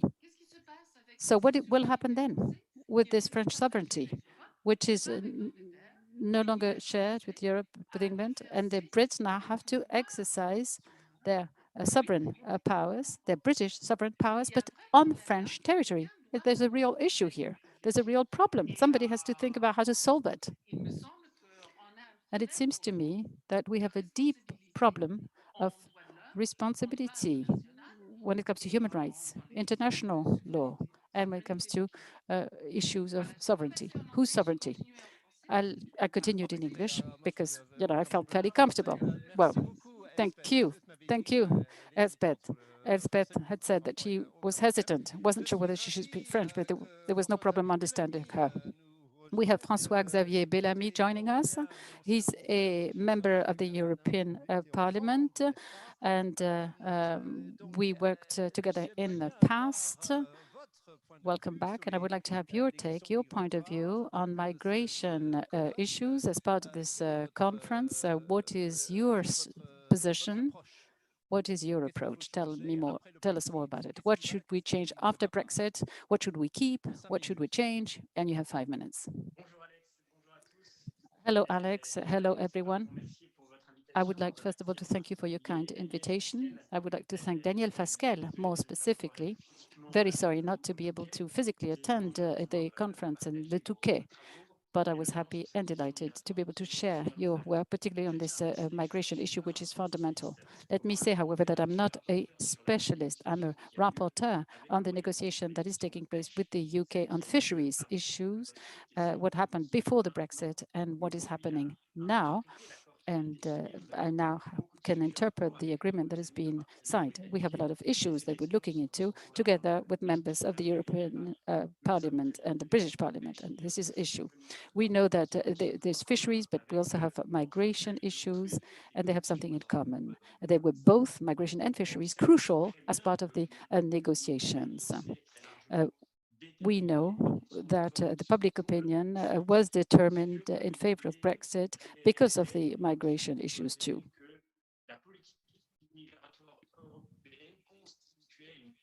European migration policy was harshly criticized, and the Brits really wanted to regain their sovereignty on these issues. As the previous speaker said, she was absolutely right. The question has not been solved. And there are two issues on which we need to work and work together with the Brits. And we need to work also across the whole of Europe.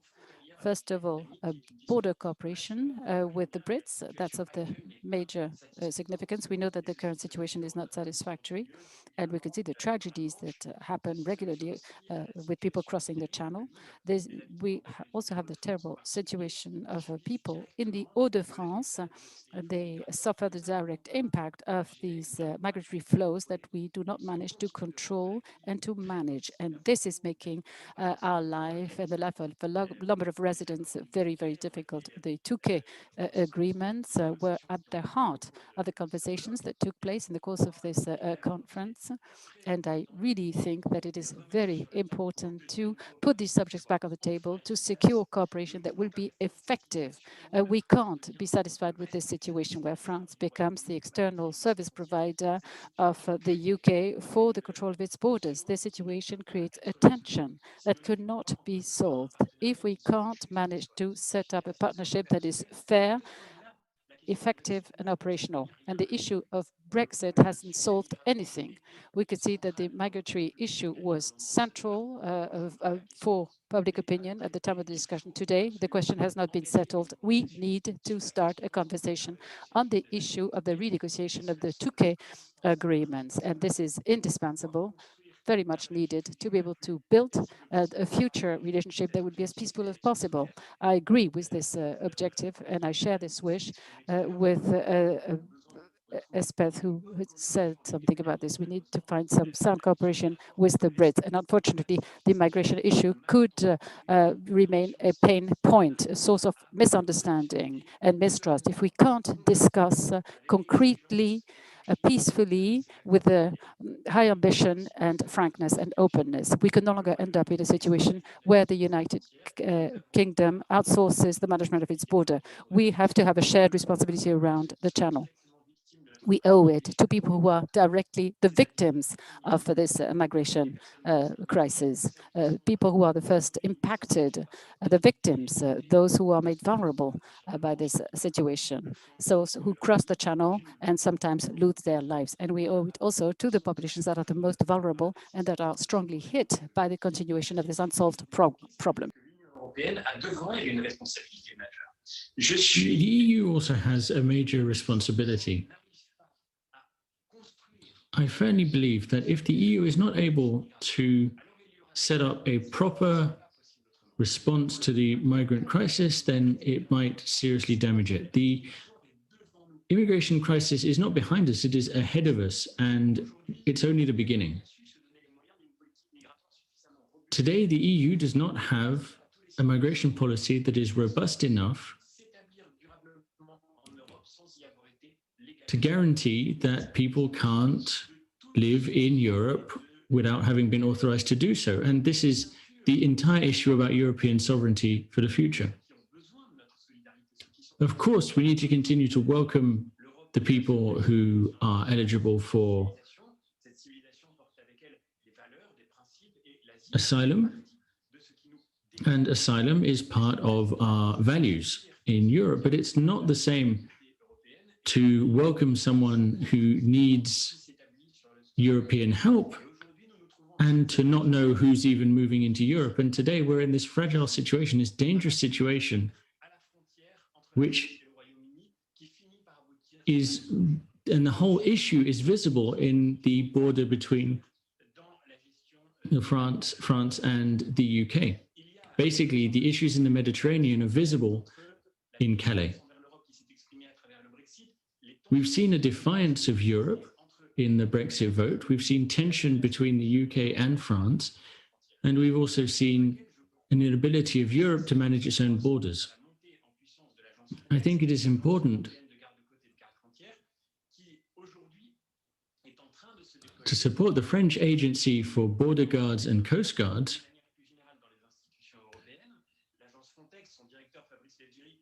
to support Frontex with their director, so that European states have the means to protect their own borders. And it's important that we are consistent with our goals and that we're not making the agency more fragile, more vulnerable, as we're supposed to be supporting and strengthening it.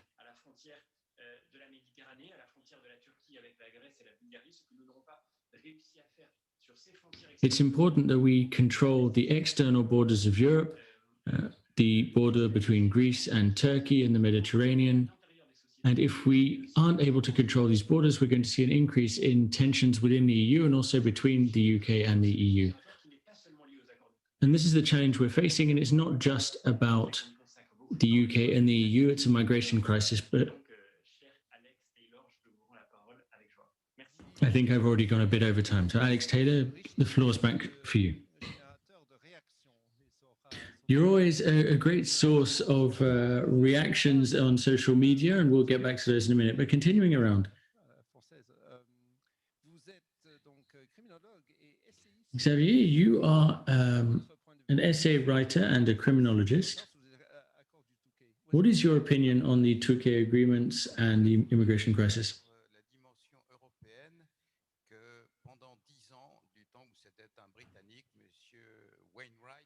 Back in the day, it was a British man, Wainwright, who headed up Europol. And back then, I was part of an expert group at Europol that provided criminology advice to effectively the European police force, or at least for the coordination of the European police forces. So I'd like now to discuss something that's underlying, that's not talked about enough. And that is human trafficking.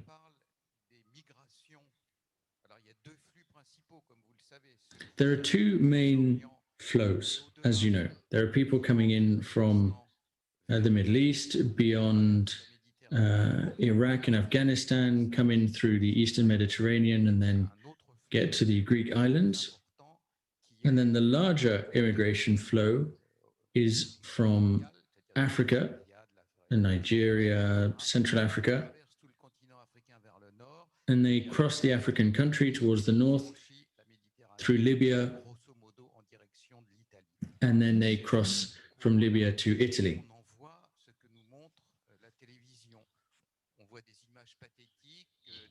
On TV, you'll see pictures of people crammed onto rotting dinghies trying to cross the Mediterranean, which isn't an easy crossing.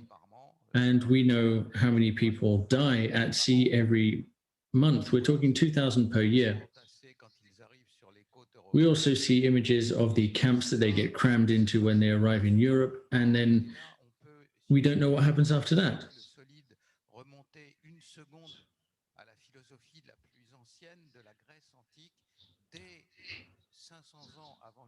But even 500 years before Jesus Christ, Aristotle told us that you never see a force, you only see its effects. You don't see the wind, but you see the branches that move.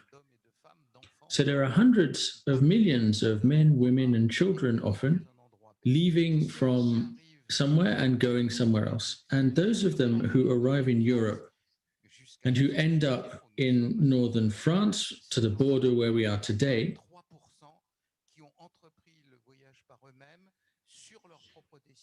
not 3% of them decided themselves to leave and got here through their own means, through Libya and through Europe, Turkey and Greece. We know that it's not possible that they got here on their own. 2 or 3 years ago, 2 years I think, the head of military intelligence in France, the man who controls the observation satellites, did a very clear expose at the Military Academy for Experts. So this isn't top secret or anything. He said this publicly. He said that they have satellites that can see what's going on in the Sahara. There are thousands of kilometers between Nigeria to Libya, and a human being can't do that on their own, even if they have a car. There are roads, there are stocks of water, there are fuel dumps, there are people, there are guides. There's an entire logistics setup that leads people to Libya. The satellites see the boats as well. And the satellites see the odd traffic going on with NGOs who sometimes end up being taxis taking people from the ocean to the coast, through Spain maybe if they came in through Morocco.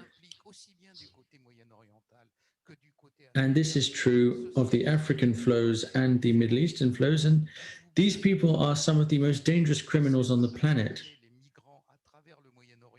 One of the networks that gets people through the Middle East to Turkey are Islamic State military units who blur the line between militants and gangsters and often kill the people that they are shipping. So there is human trafficking, and the least that can be said is that Europe has not provided a decent answer to this human trafficking problem. On the little boats that the people across the Mediterranean use, the gangsters know that the people on their boats have their life savings with them. And as they're starving, they get sold boxes, cans of sardines for 200 euros or a bottle of water for 100 euros to fleece them of their life savings that they're bringing with them. The African migrants that get to Libya are sometimes traded on slave markets, such as in the darkest times of African slavery. They get eyed up for how fit they are, and then they are put to work in fields.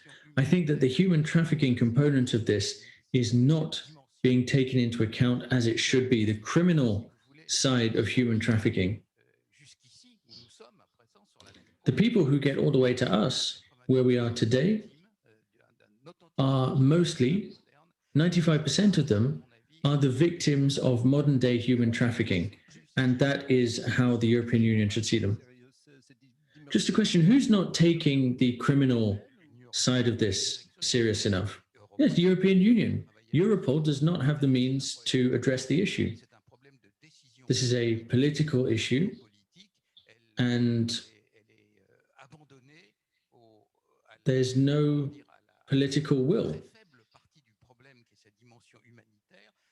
All of the political willpower is going into the humanitarian side of things. It's good to help people, it's good to host them, but if we could avoid them being trafficked in the first place, if we could avoid them falling into basically slavery, then it would be even better. Pierre-Henri Dumont, you are MP for the Pas de Calais, so you know this issue well, and you're also a rapporteur for the immigration courts. We've heard your opinion. What do you have to say to the people who've already spoken? Good afternoon, everyone. Hello to Daniel Fasquelle, who was with me at the Parliament not that long ago, and I can see from this beautiful city why he wanted to come back and be mayor again. Let's do an update on Calais, because I am MP for Calais, and we traveled to Sahara, North Africa, and we saw the migrants as they moved through Africa.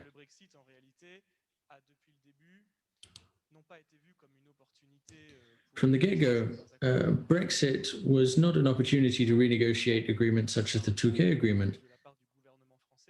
And this, by this I mean from the perspective of the French government, but as an event that's completely separate from migration, and that's a big problem.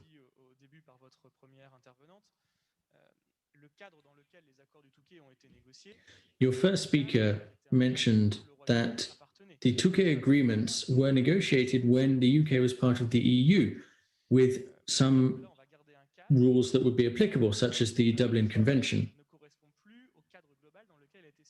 But here we're in an environment that no longer matches the situation in which the agreement was signed. I think that the Touquet agreements are not really migration agreements. They're actually economical agreements.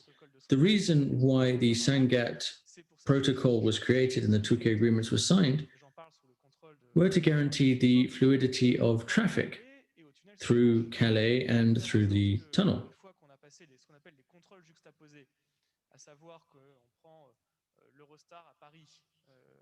When you get on the Eurostar in Paris, when you get on the shuttle, or if you get on the ferry in Calais, once you get out of the station or out of the port on the other side, there are no controls anymore. So the heart of the Touquet agreement is to protect that border area.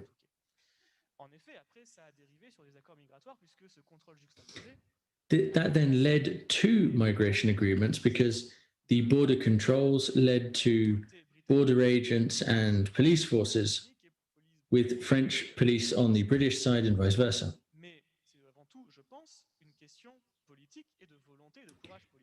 But this is mostly about politics, political willpower. We're not here to strike down the Touquet agreement, because I think that it's vital to maintain the fluidity of traffic, and any future government or any renegotiation of the Touquet agreements or anything else would need to guarantee the free flow of traffic and therefore maintain the border controls in UK and in France.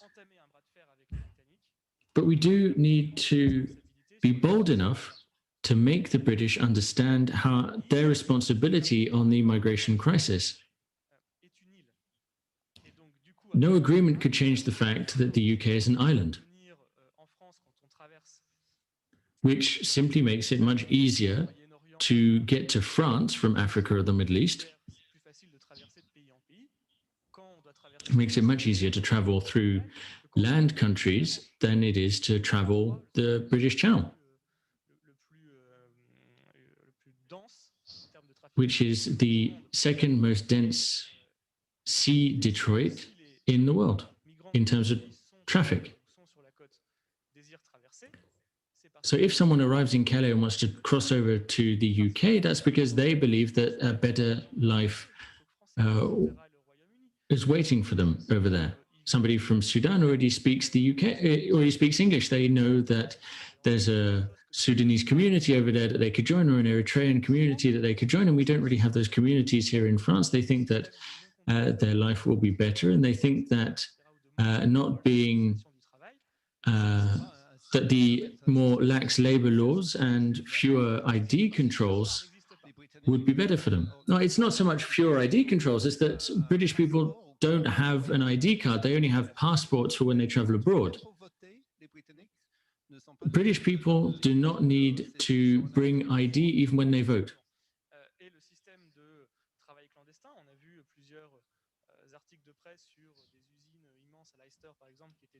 And illegal work. We've seen the pictures of the illegal factories in Leicester, for example, make it easier to live off the grid in the UK.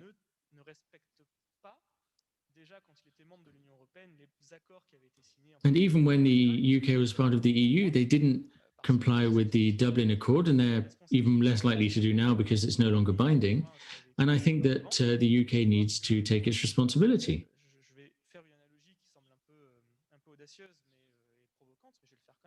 Now, this might be a little bit controversial, but I'm going to say it anyway. The UK is doing to France what Europe is doing to Turkey at a different scale, but it's the same thing. The UK is giving money to France, then Macron travels to Sandhurst to ask for 50 million more for barbed wire fences and drones and people. And then he comes back and says, we got more money. And then Mrs. Patel comes to Calais and inspects the vehicles that were bought with British money. But that's not how it can really work. That's not how it should work.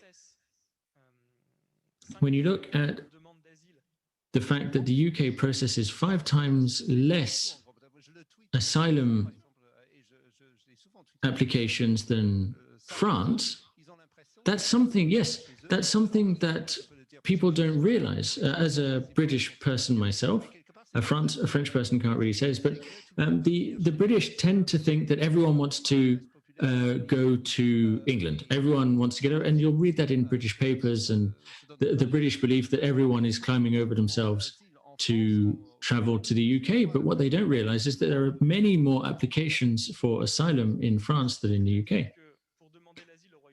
And that's for a very simple reason, is that to ask for asylum in the UK, you need to be in the UK.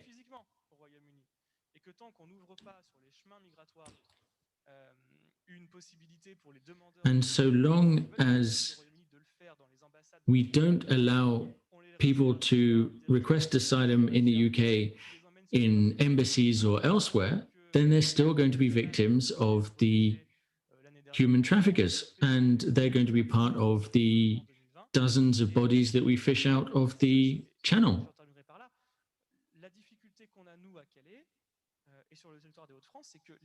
The issue that we have in Calais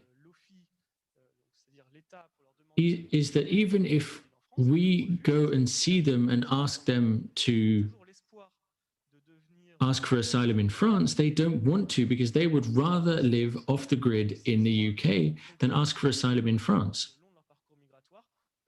So if they could get a definitive no from the UK government as they approach the UK, then maybe we could keep them out of the hands of the human traffickers. Moving on to Jean-Marc Puisseau, chairman of the ports in Calais. This is, of course, important to you. Mr. Puisseau, make sure you unmute your microphone.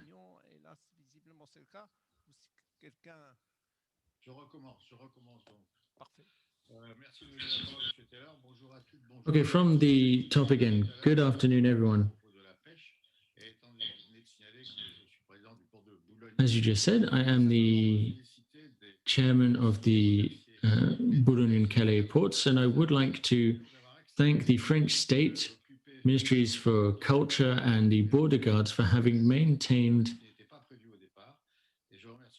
the ports in functioning order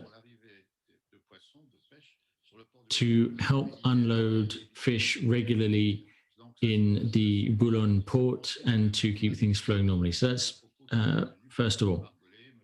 And I would also like to say that I agree with everything that has been said by the panel so far. I hope that the fishermen who have not yet got licenses will get them soon. And we also have the issue with Scotland. There are big fishing boats that are unloading in Denmark, and they need to be shipped all the way from Denmark to France. And I hope that the British will get vets present in ports as soon as possible, so that we can rectify the situation.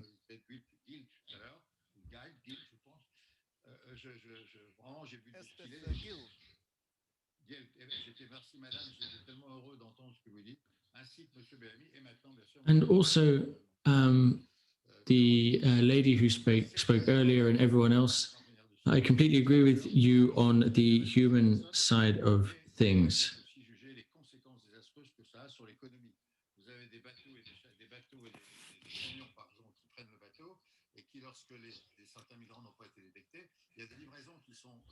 We have lorries being loaded onto ships with people hiding on the boats, and the issue costs millions and also seriously damages our reputation as well.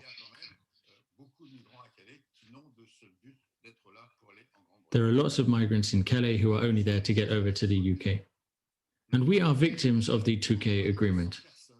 We employ 200 people. The Calais port employs 200 people just to check lorries.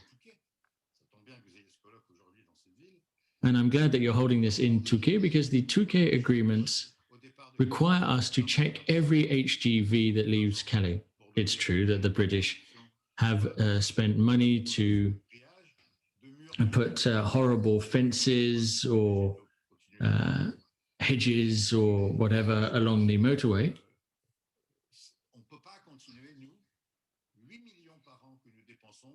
We spend 8 million per year to check whether there are migrants on the lorries. Today, the UK has decided to leave the EU, and I have already told the ambassador, when he was kind enough to come and visit me at the end of 2020 to ask how Brexit was going, I said that I would no longer check the lorries for free in Calais. I know that Mr. Bertrand, the president of the region, agrees with me as well.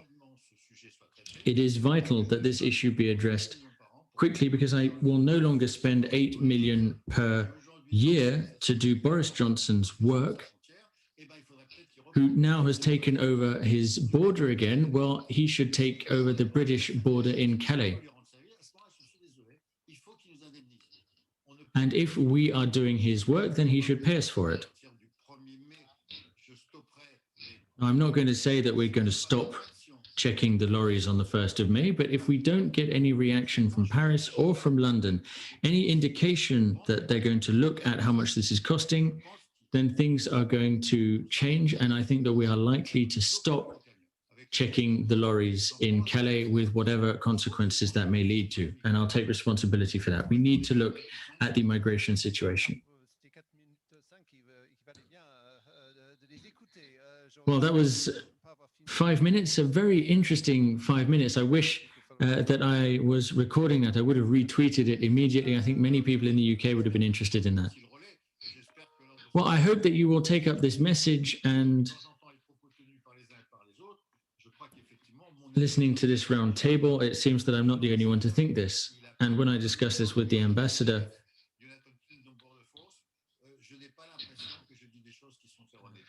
I certainly get the impression that people agree with me and that we're on the same page.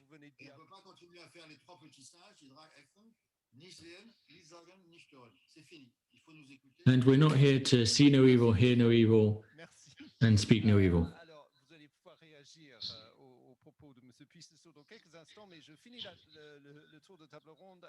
So we can get back to what you just said, but let's finish with Renaud Gérard. You are a journalist, a geopolitician, and specialist in international relations, teaching at Sciences Po.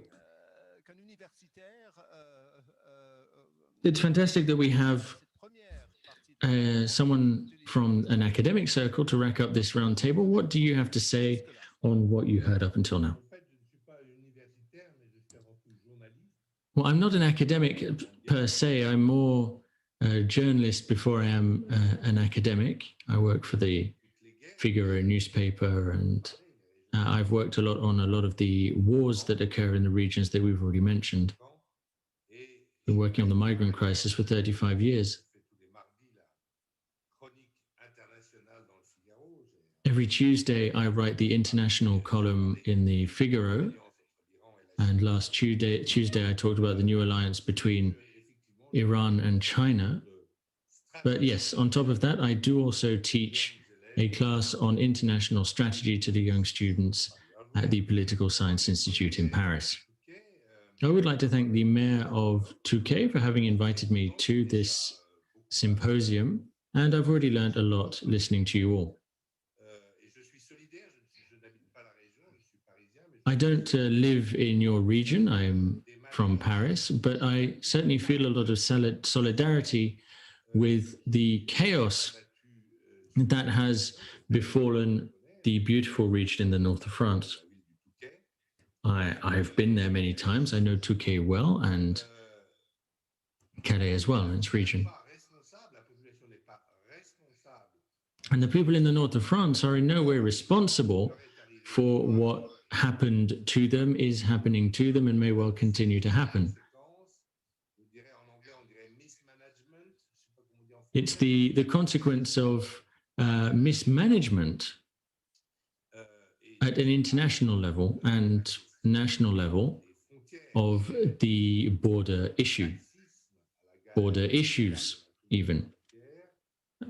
There's been a lax attitude when it comes to managing European borders, and it's also the direct consequence of a migration policy that's completely out of control.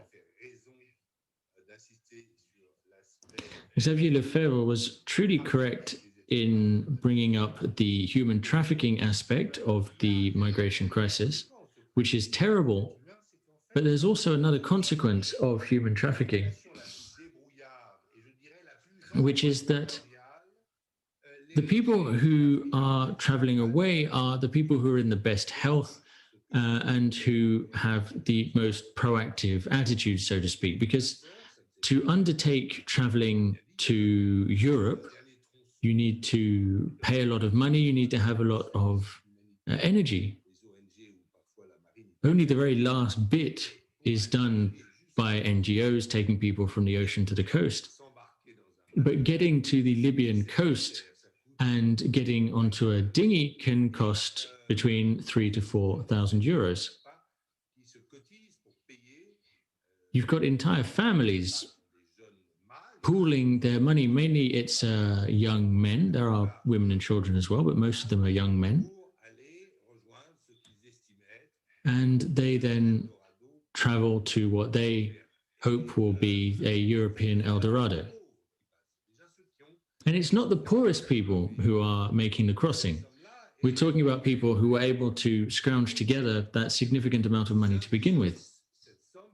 It would have been much better if that money had been spent at home investing in agriculture, for example, because Africa's big issue today is, of course, its population situation. We're going to be looking at 2 billion Africans soon, but agriculture isn't keeping up to feed them. The weather is good enough to have great agricultural production in Africa, but there simply isn't the investment in production. So you've got this brain drain. You've got this brain drain of Africans who are the most go-getting, the most entrepreneurial Africans, who are then spending their life savings in the countries that they're going.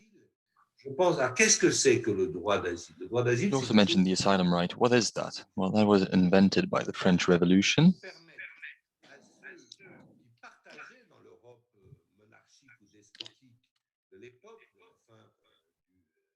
To allow those who were living under despotic Europe at the end of the 18th century, but were sharing the values of the French Republic and were persecuted because of that, to allow them to come and be protected in France under the French Republic. So the asylum right is a right for individuals, for people, not for groups of people. Because otherwise, that means that any country that's at war should instantly have all its citizens leave.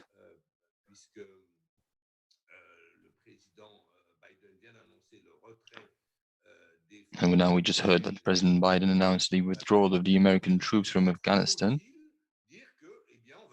So if Taliban go back to Afghanistan, does that mean that all Afghan people should leave their country? Should 30 million people decide to go elsewhere because of the asylum right? They have the right to come to Europe. Of course, here I'm exaggerating.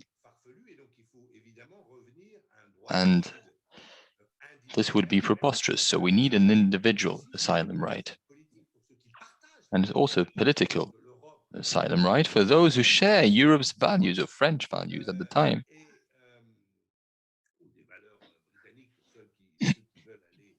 Or British values for those who wish to go to Britain.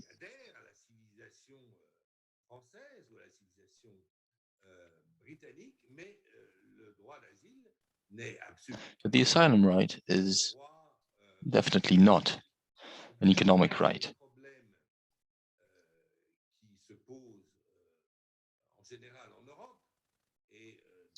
There's a third issue in Europe, and the people from the Touquet or from Calais know that very well, and they suffer the consequences of it.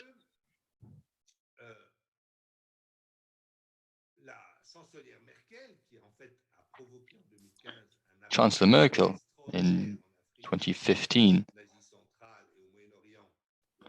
really led to a huge wave of migration from Africa or the Middle East when she said that 800,000 people, 800,000 refugees would be welcomed in Germany with free housing, education for children, access to health, education, work, and so on. When she made that announcement in 2015, she didn't consult any of her European partners. She didn't even consult her own ministers or members of parliament at the Bundestag when she took that unilateral decision, when she made a statement leading to an unbelievable wave that's still not finished. She was basically saying, come to Europe, you will be welcome here. She didn't ask her people's agreement, nor her parliament. And that's very interesting because a few years before that, Angela Merkel said multiculturalism does not work. That was an observation she made.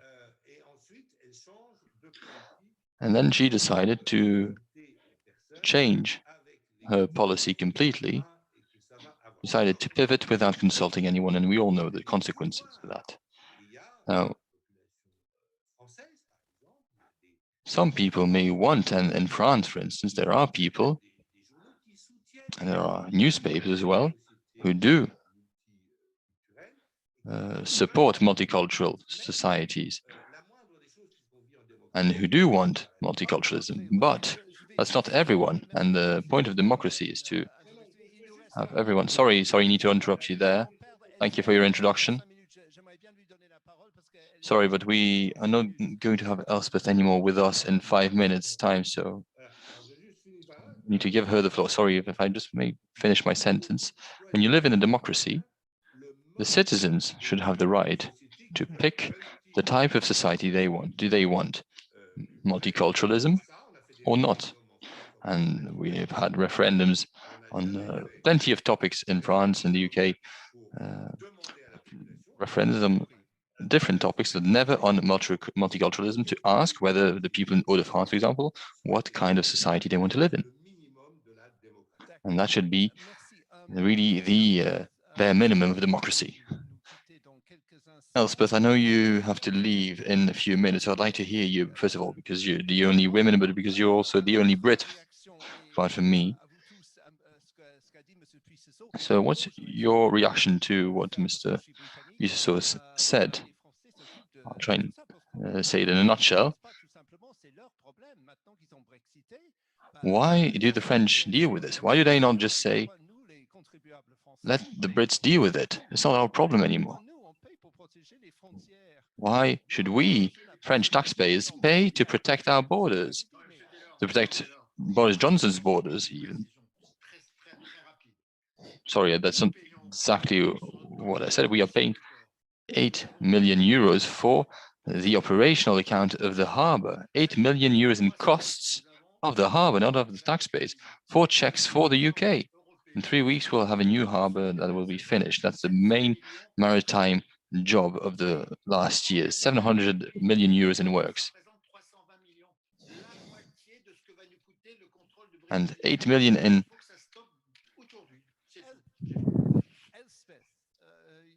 costs is what we have to pay for the British borders. Elspeth. 3 points I'd like to raise. First of all, thank you for the floor. First of all, we don't have this problem between France and Germany or France and Belgium, only between France and Britain. Why? Well, because Britain never wanted to participate in Schengen. They never wanted to be part of Schengen.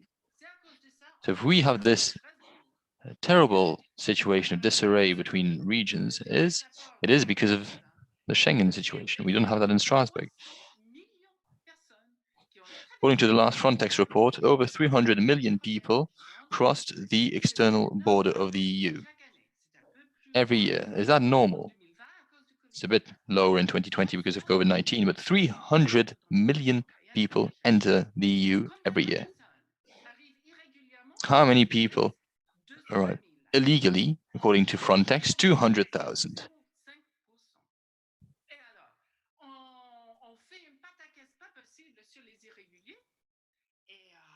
Face à 300 millions, qu'est-ce que c'est cette histoire? 200,000. So that's 0.005% compared to 300 million people. And we focus on illegal migrants. So why spending that much money on this?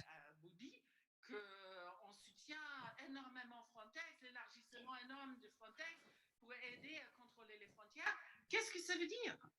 Quand on a moins de 200 000 personnes par an, selon Frontex. Why are we spending so much money on Frontex when under 200,000 people are arriving illegally compared to 300 million legally? So why do they need so much money? Third point I'd like to raise. Very sorry, I'm a law professor and I have to give class in 5 minutes, actually, so I will have to leave. I'm a professor at university in the UK, in Belgium, in the Netherlands, and elsewhere. France is a party to the Refugee Convention of 1951 and its protocol of 67. So that means that, yes, the definition of who is a refugee is written in Article 1 of the Convention, shared together with the UK, all the member states of the EU, and over 100 countries in the entire world. So I'm sorry, but your explanation of who is a refugee is not the definition in the convention that France signed in Article 1 of the Geneva Convention. It's a very interesting discussion.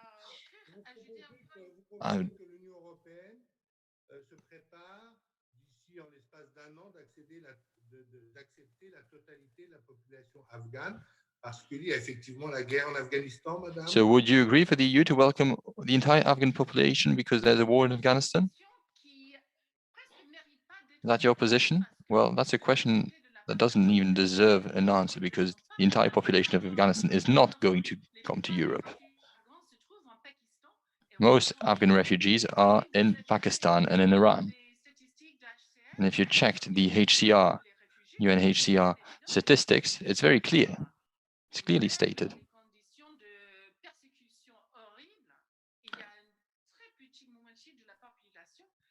And even in horrible persecution situations, only a small minority of the population is allowed to come and is allowed to seek protection elsewhere. The entire population of Germany is allowed to live and go to France whenever they want. Does that mean that 80 million people go to France? No, but they have the absolute right of coming to France, but they don't do that.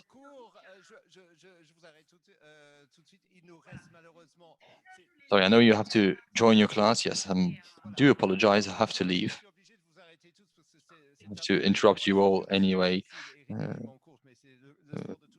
I know I'm sorry about the limited amount of time we have this roundtable on such an important topic, but that's the case for any roundtable anyway. Sorry, we only have 10 minutes left. And some people need to leave because there's a curfew here in France. So I'll give you 1 minute all to conclude and to react to what you heard during that roundtable. If you want to say anything in particular, now is the time. And I know I can count on my friend François Xavier to conclude in 1 minute. Please say what you have to say in 1 minute. François Xavier, the floor is yours. Thank you, Alex. In 1 minute, I think it's a major topic. And yes, here, the future of the EU is at stake in its relationship with the UK as well. You're right in saying that today, there aren't a lot of illegal people coming to the EU from third countries, but like I was saying earlier on, the migration crisis is, I'm convinced, that in front of us and not behind us. It still lies in front of us. The pure demographic reality of the situation between the EU, Middle East and Africa cannot be controlled. And we know that our European societies already have multiple divisions. And obviously, all the Germans will not want to come and live in France tomorrow because the reality of the living conditions means that there's no difference really between Germany and France, that there's no attractiveness. But it's very clear that if we can't control our borders, the EU will not have a political future. And I'm not saying that to say that our borders should be opaque walls that are impenetrable, but I just want to say that any political reality starts, and that was Martin said, by defining who is a member of your society and who is not. So I think here the topic is to rebuild our ability to make political decisions, and that's what we're lacking today. Thank you very much, Mr. PUISSESSEAU. 1 minute.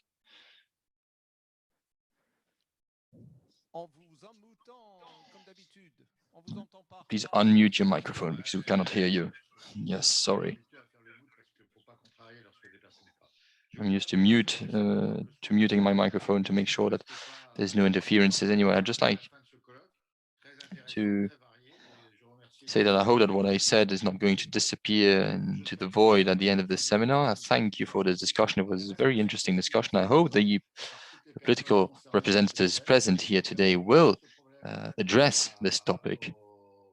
This issue should go all the way up to the President of the French Republic, because we can't continue like that. He talked about the migrants and the economic consequences. When we had the jungle in Calais, we had over 10,000 refugees. It cost 1.5 million passenger lost to the Calais harbors. So there are also economic consequences that are dramatic. So I do hope that my statement is not going to be forgotten in the void of this seminar. Thank you. Well, we need to hear you more in the British media. I say always, even if I don't get the question, and give my answer to this problem.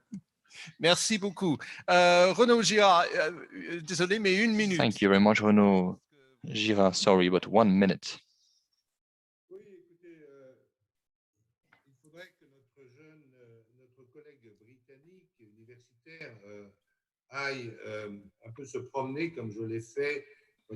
I think our young British colleague should go and walk in African towns like I did, to merely observe that all young Afghans want to go to Europe. They see their future as being in Europe. Their goal is to get the needed money to be able to go to Europe. I spent some time recently in Africa as well, and also in equatorial Africa, to be precise. And most of the young males there also only want one thing. They want to go to Europe. That is seen as a fantasy, as an El Dorado. So that is a problem that is still in front of us, and that should be managed much more seriously than it was in past years, with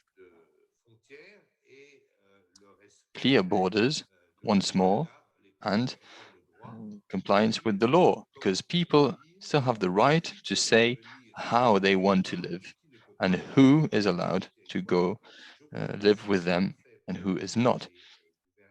I think that if governments don't do this, the consequences, the political consequences in Europe will be extraordinary. We already had such a consequence with Britain. I was deeply saddened when I heard that the UK would leave the EU, because I feel close to the British. And they did that because of the migrant crisis and the cultural insecurity in Europe, because people tend to focus on the economy, but there's not only the economy in life. Cultural insecurity is also important. We are not merely economic beings. So mass migration led to cultural insecurity, and I invite my British colleague to go walk in the outskirts of Paris, for instance. Just go right on the other side of the Paris ring, and you'll see what the situation's like. Just go there.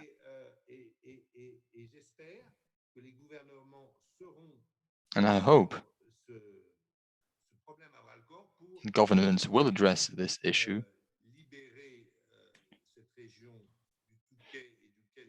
to free this region of the Touquet and of Calais, free it from its problems that it's facing. Thank you, Mr. Gillard. Sorry for interrupting you, but we are running out of time. I'd like to give the floor to the mayor for the conclusion. Mr. Rowe, 1 minute. Yes, I think it would be a mistake to think that it's only a problem of a few kilometers of coast, a few million euros, and a few hundreds of people who are trying to cross the border from one coast to another. No, it's much more than that. It's a transcontinental issue. We are here dealing with human traffickers that are as rich as drug traffickers. And there's a lot of corruption there as well. And if we only look at that issue from a particular small lens, then we are going to make issues even worse. When you're facing a serious disease, you should not just ignore it, because you might die from it. Thank you. Mr. Dumont, 1 minute, please. 3 points. First of all, on Brexit. Brexit means that the UK is not part of the Dublin Agreement anymore. So the issue of non-accompanied minors and family grouping is also not part of the British text anymore, of British law.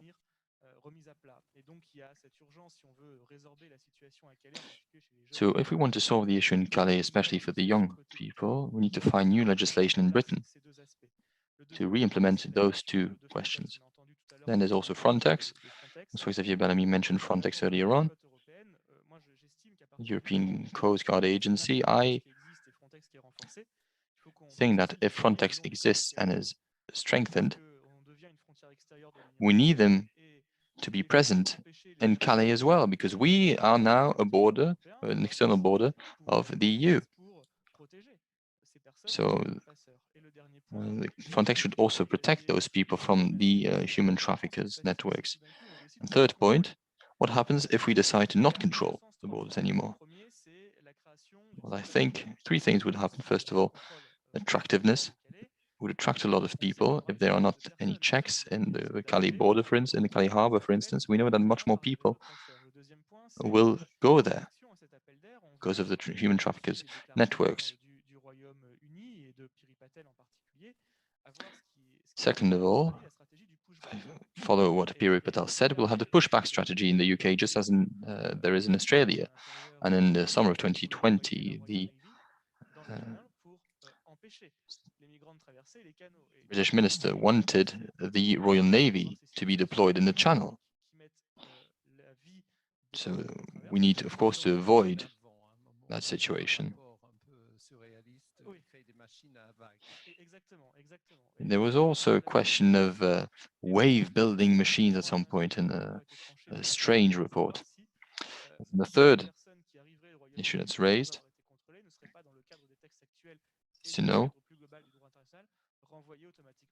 whether people who go illegally to the UK would not be automatically sent back to France. So that would actually lead to nothing, but only increasing the issue in France anyway. Okay, thank you. I know that you all wanted to say much more than that, but I had to interrupt you. I'm very sorry. The roundtable was very interesting, but we're already 2 minutes over the planned time. Thank you very much. Sorry for not having too much time to speak. And thank you for being present remotely as well. And I will now give the floor to Frédéric Sanson, and especially to Daniel Fasquelle. Thank you very much for welcoming us in your beautiful town.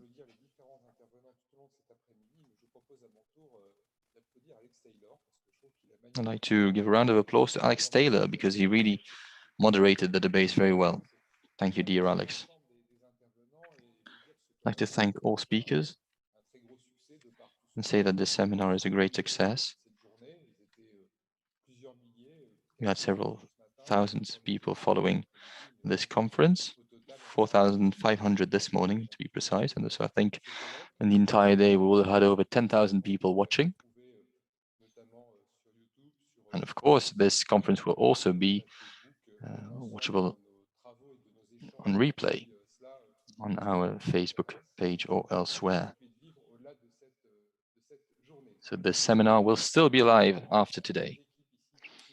Thank you to our technical teams as well in this Palais des Congrès, this beautiful town of the Touquet Paris Plage, a great new conference center. So thank you very much, all technicians who enabled us to organize this day in the best possible conditions. I'll be brief. I would just like to give you a 5-minute conclusion. Brexit is both a violent poison and a slow poison as well. Violent, because of course it's the departure of one of the European Union member states. It never happened before. And that was an unprecedented shock for all of us. Since 1951, 1957, there's been European construction. We were always making progress within that construction. We were reaching new steps, and now we are actually going back. So that is very violent, if you think of it. But it's also a slow poison.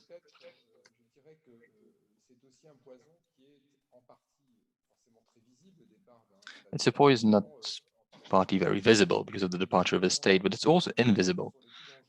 And slow, invisible poisons are the most dangerous poisons. They are the ones that you should be the most careful about. It's a slow poison for the relationship between the UK and the EU. We didn't talk about that today, but what I'm most concerned about is the issue of standards. Very simply, because there's great ambiguity at the core of the agreement that was negotiated. The Brits want to take back their independence. Very well. They don't want to be under Brussels umbrella anymore. Very well. But they still want to have access to the single market. So there's the ambiguity. So in the agreement, it's written that if you want to have access to the single market, you need to have the same standards as the European standards. But if they have the same standards as the European Union, they will have done all of this for nothing. But if they move away from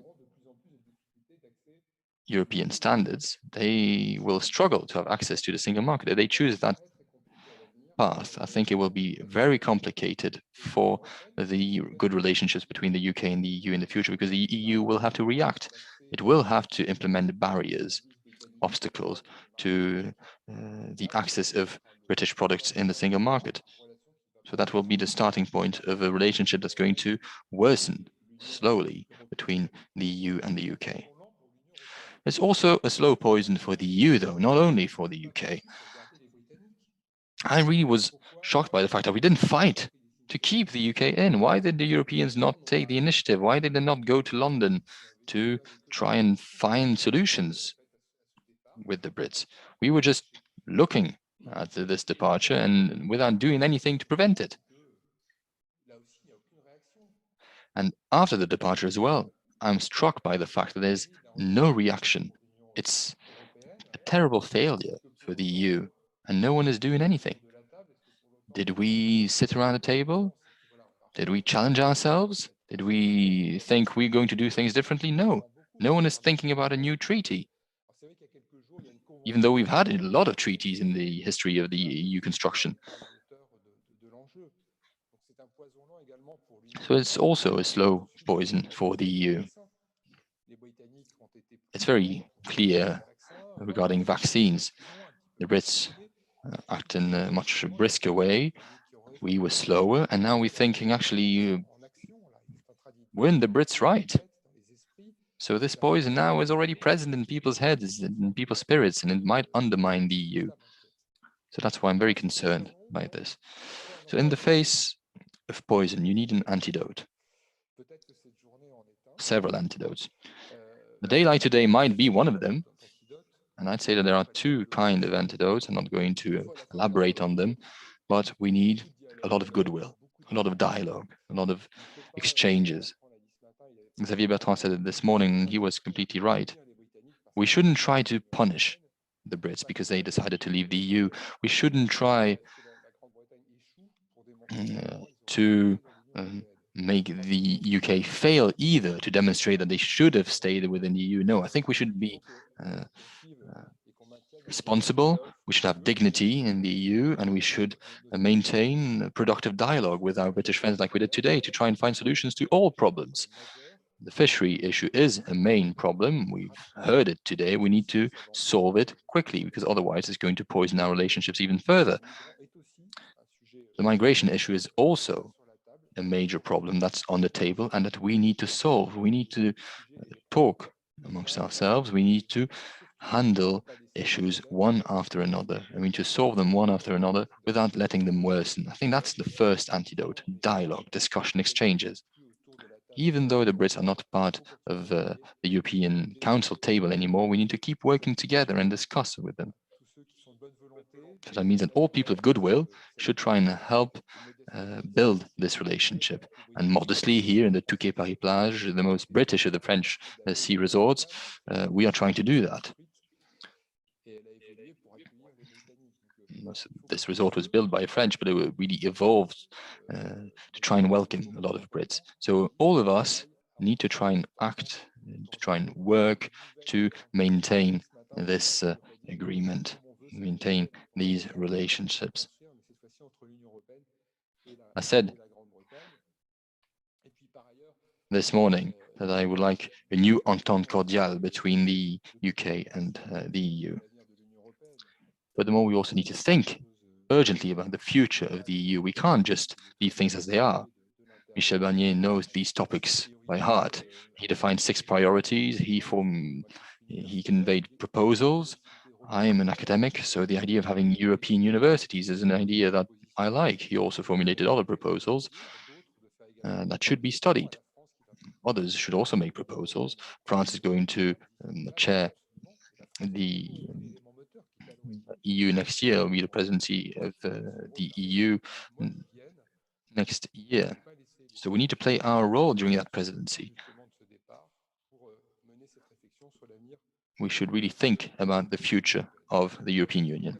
So this is what I wanted to say by way of conclusion today, but I would also like for you to pencil in a new date. I think today was absolutely great, but it shouldn't be a one-off. If we want to continue with this in-depth discussion, and if we want to maintain good quality relationship between our two countries, the European Union and Britain, we need rendezvous. It was the first time we met after the Brits had left France and Europe. We may be proud to have organized this event both in French and in English. Dear Alex, this should be a recurring event. Every year, we should organize an encounter of this type in order to draw stock from Brexit, our relationship with Great Britain, but possibly also to think about the future of the European Union. Thank you very much to all of you. It is because of you that this event was so successful. Thank you.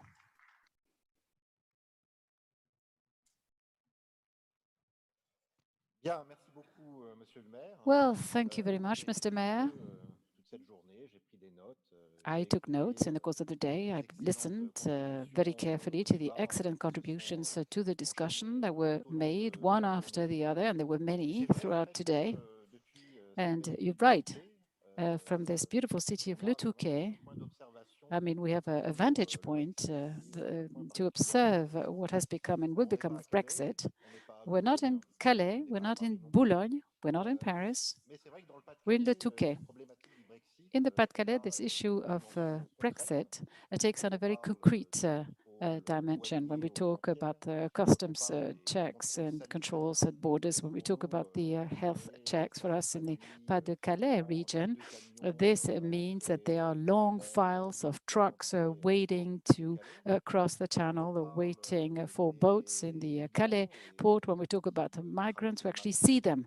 When we talk about migrants trying to cross the channel, we know exactly what this means. And on a daily basis, for the road transport companies, for the local residents, and what happens on the coast, because we can actually see them physically try to cross the channel.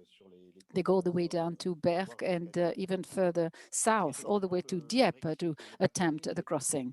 So Brexit in Pas-de-Calais is at the front lines, if you will, very concrete, very visible. And maybe this qualifies us to make a few common sense comments at this stage. So talking about the issue of migrations, we said that we should strive to find a solution to stop this appeal. As long as there will be this appeal for migrants that will push and urge young people to spend a fortune that they will give to smugglers to attempt, to cross the channel, to live a new life across the channel. That means that they have to be on makeshift boats, and it's not the same as crossing. It's a bit the same as crossing a highway during peak hours while you're blindfolded. It's very dangerous, in other words, very hazardous. So when you get this kind of situation where you have dozens, hundreds of migrants, all focusing in going to Calais, we may wonder about what went wrong upstream. What did not work? What was mismanaged? For example, in the countries that were crossed by these migrants, maybe these countries are not diligent enough, were not careful enough with their checks. Maybe they should have been detained. Maybe they should have been deported prior to their attempts to cross the channel. So rather than focusing on Calais, possibly the French authorities should look at what's happening elsewhere, upstream of Calais. We may think that other countries are more competent to manage the issue of migration. It's not easy when you have 70 kilometers of a coastline that you need to oversee, to supervise with limited resources. Of course, the Brits are paying a small part of what it costs to oversee the coastline, but this exercise is far from being easy, nevertheless.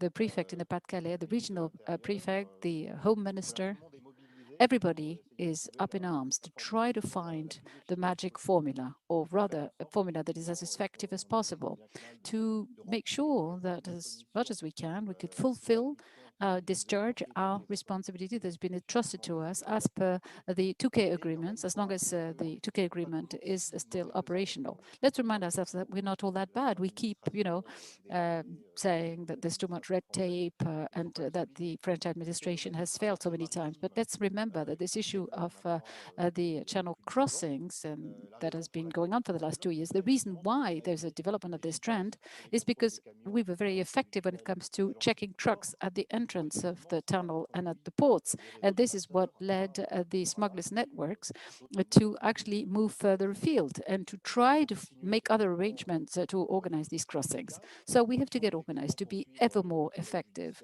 We have to continue with our court work, judicial work on, prosecuting the smugglers' networks. But this migration issue is seen as a very acute topic seen from here. Another big topic is the compliance with the British commitments that have been made following the Brexit agreement, particularly the issuance of licenses to our local fishermen who are eagerly expecting, have been eagerly expecting the issuance of such licenses for all too long, and the state services, public services are here to support them. The prefect, together with the sub-prefect in Boulogne, has set up an economic follow-up or monitoring committee to follow very closely on these matters, to try to identify the businesses that are struggling, to try to find solutions for them. Now, of course, there are some question marks still on tourism. What will happen with tourism?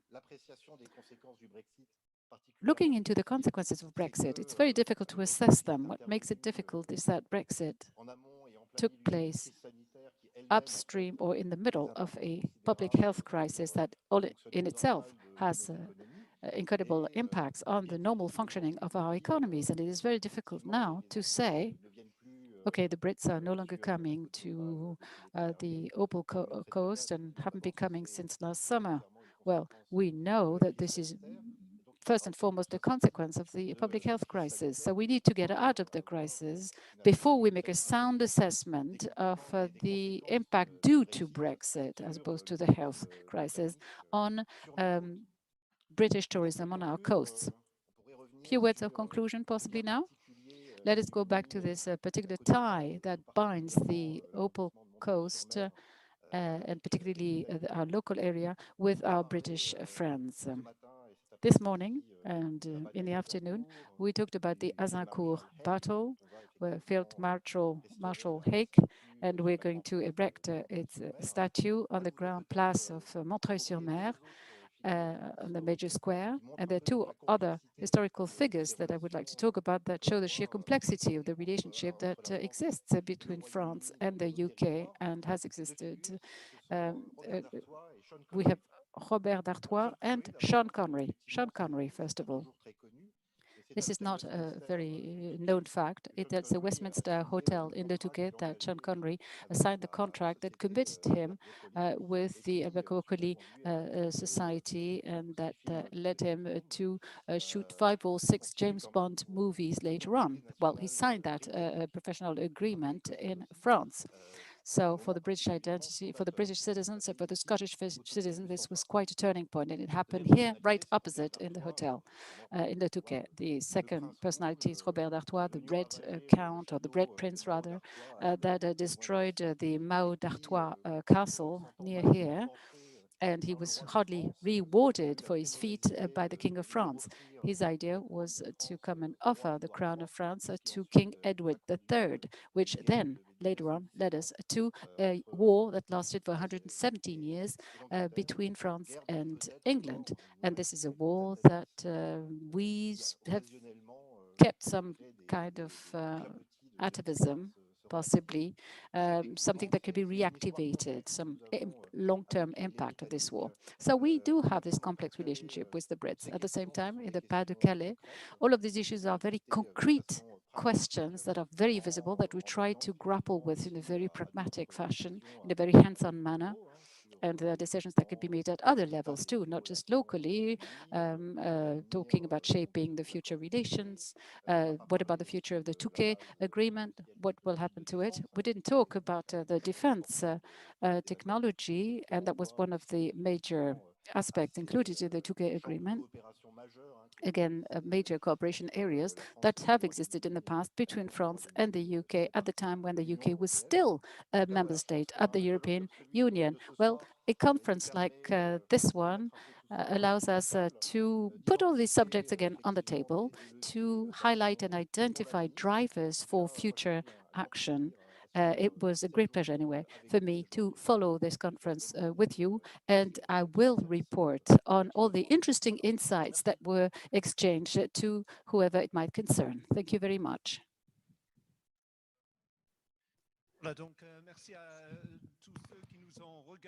Thank you very much to all of you, those who've participated and watched this conference. Those of you who were here, well, for health reasons, of course, there were very few people present in the room. It was scattered audience, but nevertheless, they supported us. I learned a lot during this conference. Very interesting discussions. Thank you, everyone, and goodbye.